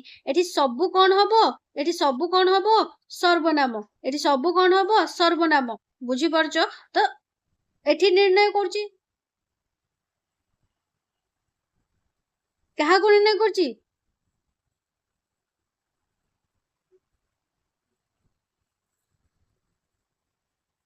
ଏଇଟା ଗୋଟେ ନିର୍ଣ୍ଣାୟକ ସର୍ବନାମ ହବ ନା। ସବୁ କଥାରେ ମୁଣ୍ଡ ଖେଳାଅ ନାହିଁ। କିଏ ସବୁ କଥାରେ ମୁଣ୍ଡ ଖେଳାଇବ ନାହିଁ? ତୁମେ ସବୁ କଥାରେ ମୁଣ୍ଡ ଖେଳାଅ ନାହିଁ। ବୁଝିପାରିଲ? ନିର୍ଣ୍ଣାୟକ ସର୍ବନାମ।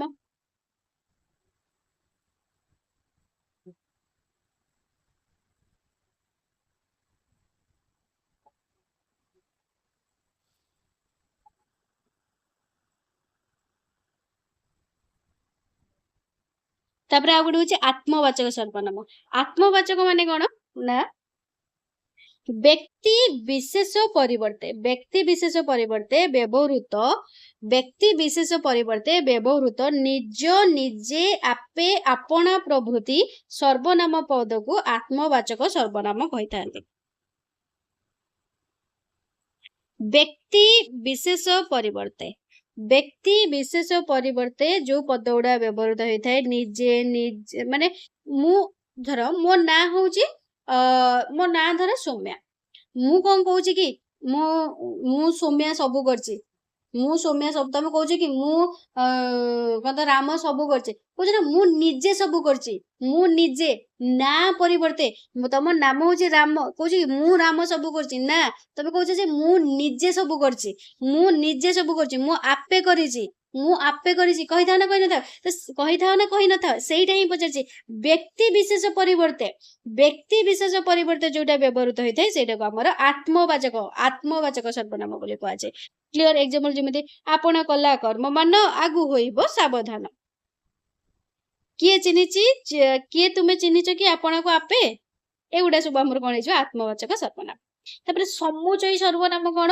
ସମୁଚୟୀ ସର୍ବନାମ ବା ସମୁଚୟ ବୋଧକ ସର୍ବନାମ। ଯେମିତି କି ଏଠି ଏକ୍ସାମ୍ପଲ କଣ ହେଇଯିବ ଦେଖ, ଯେଉଁ ସର୍ବନାମ ପଦ ବିଶେଷ୍ୟ ପଦ ପରିବର୍ତ୍ତେ ବ୍ୟବହୃତ ହେବା ସହିତ ଦୁଇଟି ବାକ୍ୟକୁ ସଂଯୋଗ କରିଥାଏ। ଯୋଉ ସର୍ବନାମ ପଦଟା କାହା ବଦଳରେ ୟୁଜ ହବ? ବିଶେଷ୍ୟ ପଦ ପରିବର୍ତ୍ତରେ। ତା ସହିତ କଣ? ଦୁଇଟି ବାକ୍ୟକୁ ସଂଯୋଗ କରିବ। ତ ସେଇଟାକୁ ଆମର ସମୁଚୟୀ। ସମୁ ମାନେ ସଂଯୋଗ କରିବ, ଚୟ ମାନେ ହଉଛି ସର୍ବନାମ ବଦଳରେ ବିଭକ୍ତି ହବ। ଯେମିତି କି ଏଠି ଗୋଟେ ଏକ୍ସାମ୍ପଲ ଦେଇଛି, ଆଜି ଗୋପବନ୍ଧୁ ଆଉ ନାହାନ୍ତି ଯେ ବନ୍ୟା ସମୟରେ ଘର ଘର ବୁଲି ଲୋକଙ୍କ ଦୁଃଖ ବୁଝୁଥିଲେ। ଆଜି ଗୋପବନ୍ଧୁ ଆଉ ନାହାନ୍ତି ଯେ ଘର ଘର ବୁଲି ବନ୍ୟା ସମୟରେ ବୁଲି ଲୋକଙ୍କ ଦୁଃଖ ବୁଝୁଥିଲେ। ସେଠି କଣ କହିଛି? ଯେଉଁ ସର୍ବନାମ ପଦ ବିଶେଷ୍ୟ ପରିବର୍ତ୍ତେ ଯେଉଁ ସର୍ବନାମ ପଦ ବିଶେଷ୍ୟ ପଦ ପରିବର୍ତ୍ତେ ବ୍ୟବହୃତ ହୁଏ ଆଉ ଦୁଇଟି ବାକ୍ୟକୁ ସଂଯୋଗ କରିଥାଏ। ତ ଏଠି ଯେ ମାନେ କଣ ଆମେ କହିବା?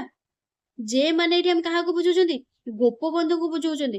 ଯେ ମାନେ ଏଠି କଣ? ଗୋପବନ୍ଧୁଙ୍କୁ ବୁଝଉଛନ୍ତି। ଯେ ଏଠି କଣ ୟୁଜ ହେଲା? ସର୍ବନାମ। ଏଠି କାହା ବଦଳରେ ଆମେ କହିବା ଆଜି ଗୋପବନ୍ଧୁ ଆଉ ନାହାନ୍ତି, ଗୋପବନ୍ଧୁ ବନ୍ୟା ସମୟରେ ଘର ଘର ବୁଲି ଲୋକଙ୍କ ଦୁଃଖ ବୁଝୁଥିଲେ। ଏଇଟା କଣ ଦିଟା ଶବ୍ଦକୁ ଯୋଡୁଛି କି? ଯଦି ଆମେ ଏଠି ଗୋପବନ୍ଧୁ କହିଥାନ୍ତେ, କିନ୍ତୁ ଏଠି ଗୋପବନ୍ଧୁଙ୍କ ବଦଳରେ ଆମେ ଯେ କହିଛନ୍ତି। ଯେଟା ଆମର କଣ? ଦିଟା ଶବ୍ଦକୁ ଯୋଡୁଛି। ଯେମିତି କି ଆଜି ଗୋପବନ୍ଧୁ ଆଉ ନାହାନ୍ତି, ଯେ ବନ୍ୟା ସମୟରେ ଘର ଘର ବୁଲି ଲୋକଙ୍କ ଦୁଃଖ ବୁଝୁଥିଲେ। ଏଠି ଦିଟା ଆମର ରୁଲ ବେସ୍ଡ। ମାନେ କଣ? ଗୋଟେ ହଉଛି ଆମର ସର୍ବନାମ ସରି ବିଶେଷ ପଦ ବଦଳରେ ବ୍ୟବହୃତ ହଉଛି, ୱିଥ ତା ସହିତ ଦିଟା ଶବ୍ଦକୁ ବି ଯୋଡୁଛି। ହେଲା, ତ ସେଇଟାକୁ ଆମର କଣ କୁହାଯାଏ? ଯେଉଁ ସର୍ବନାମ ପଦ ବିଶେଷ ପଦ ପରିବର୍ତ୍ତେ ବ୍ୟବହୃତ ହେବା ସହିତ ଦୁଇଟି ବାକ୍ୟକୁ ସଂଯୋଗ କରିଥାଏ, ତାକୁ ସମୁଚୟୀ ସର୍ବନାମ ବୋଲି କୁହାଯାଏ। କ୍ଲିୟର? ସମୁଚୟୀ ସର୍ବନାମ। ଏତିକି ହିଁ ଥିଲା ତମମାନଙ୍କର ସର୍ବନାମ। ଆଉ ଏଇଠି କିଛି ଦେଇଛି ଦେଖ, ଯେମିତିକି ଏଇସବୁ ଏକ୍ସାମ୍ପଲ ଦେଇଛି। ଯେମିତିକି ମୁଁ, ଆମ୍ଭେମାନେ ପ୍ରଥମ ପୁରୁଷ, ତୁ, ତୁମେ, ତୁମେମାନେ, ଆପଣ, ଆପଣମାନେ ଦ୍ୱିତୀୟ ପୁରୁଷ। ଏଇ ଦି ପୁରୁଷର ସର୍ବନାମକୁ ବାଦ ଦେଲେ ଆଉ ଅନ୍ୟ ସମସ୍ତ ସର୍ବନାମ ତୃତୀୟ ପୁରୁଷରେ ଅନ୍ତର୍ଗତ। ହେଲା, ଆଉ ସବୁ ଯେତିକି ରହିଲା ସେ ସବୁ ତୃତୀୟ ପୁରୁଷରେ ଅନ୍ତର୍ଗତ।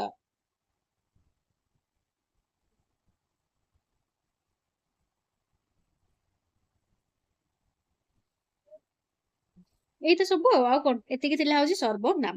ଫାର୍ଷ୍ଟ ଗଲା ବିଶେଷ୍ୟ, ସେକେଣ୍ଡ ଗଲା ହଉଛି ସର୍ବନାମ। ତାପରେ ଆମେ ଦେଖିବା ବିଶେଷଣ। ବିଶେଷଣଟା ଟିକେ ଅଛି, ଟିକେ ଦେଖିବା। ମତେ କାହିଁ ଲାଗୁନି ଆଜି ସାରିପାରିବି ବୋଲି। ମୁଁ ତଣ୍ଟି ବି କଣ ହେଇଗଲାଣି। ବିଶେଷଣଟା ଟିକେ ବହୁତ ବଡ। ତାପରେ ଟିକେ ଲିଙ୍ଗ ଦେଖିଦବା, ବଚନ ଦେଖିଦବା। ନେକ୍ସଟ ଆମେ ବିଶେଷଣ ପାଖରୁ ଷ୍ଟାର୍ଟ କରିବା। ହେଲା, ନେକ୍ସଟ ବିଶେଷଣ ପାଖରୁ ଷ୍ଟାର୍ଟ କରିବା। ନହେଲେ ଟାଇମ କେତେଟା ହେଲାଣି? 12ଟା ହେଲାଣି। ଗୋଟେ ପର୍ଯ୍ୟନ୍ତ ପଢେଇଦବା, କେତେ ସମୟ ହଉଛି ଦେଖିବା, ନା କଣ କହୁଛ? ଠିକ ଅଛି, ନେକ୍ସଟ ଆମେ ବିଶେଷଣ ପାଖରୁ ଷ୍ଟାର୍ଟ କରିବା। ଏତିକି ରହିଲା। ତ ଯଦି କ୍ଲାସଟି ଭଲ ଲାଗିଛି, ଭିଡ଼ିଓକୁ ଲାଇକ୍ କର, ଫ୍ରେଣ୍ଡସ୍ ମାନଙ୍କ ସହିତ ସେୟାର କର। ଯଦି ଚ୍ୟାନେଲକୁ ନୂଆ ଆସିଛ, ସବସ୍କ୍ରାଇବ କର, ପାଖରେ ଥିବା ବେଲ୍ ଆଇକନ୍ ଅଲ୍ ଉପରେ କ୍ଲିକ୍ କର। ଯେତେବେଳେ ଯାହା ବି କ୍ଲାସ ଅପଲୋଡ ହବ ସର୍ବପ୍ରଥମେ ତମମାନଙ୍କ ପାଖରେ ଯାଇ ପହଞ୍ଚିଯିବ। ଆଉ ଯୋଉମାନେ ବି ଆମ ପେଡ୍ ଗ୍ରୁପରେ ଜଏନ୍ ହେଇଯାଅ, ନୋଟ୍ସ ମିଳିଯିବ ତମମାନଙ୍କୁ। ଓକେ, ତ ଥ୍ୟାଙ୍କ ୟୁ। ଦେଖା ହବ ନେକ୍ସଟ କ୍ଲାସରେ। ଯଦି କ୍ଲାସଟି ଭଲ ଲାଗିଛି, କମେଣ୍ଟ ସେକ୍ସନରେ thank you ma'am with smile ବାଲା ଫେସ୍ ସେୟାର କରିଦବ। ତ ଦେଖା ହବ ପୁଣି ଆମର ନେକ୍ସଟ କ୍ଲାସ।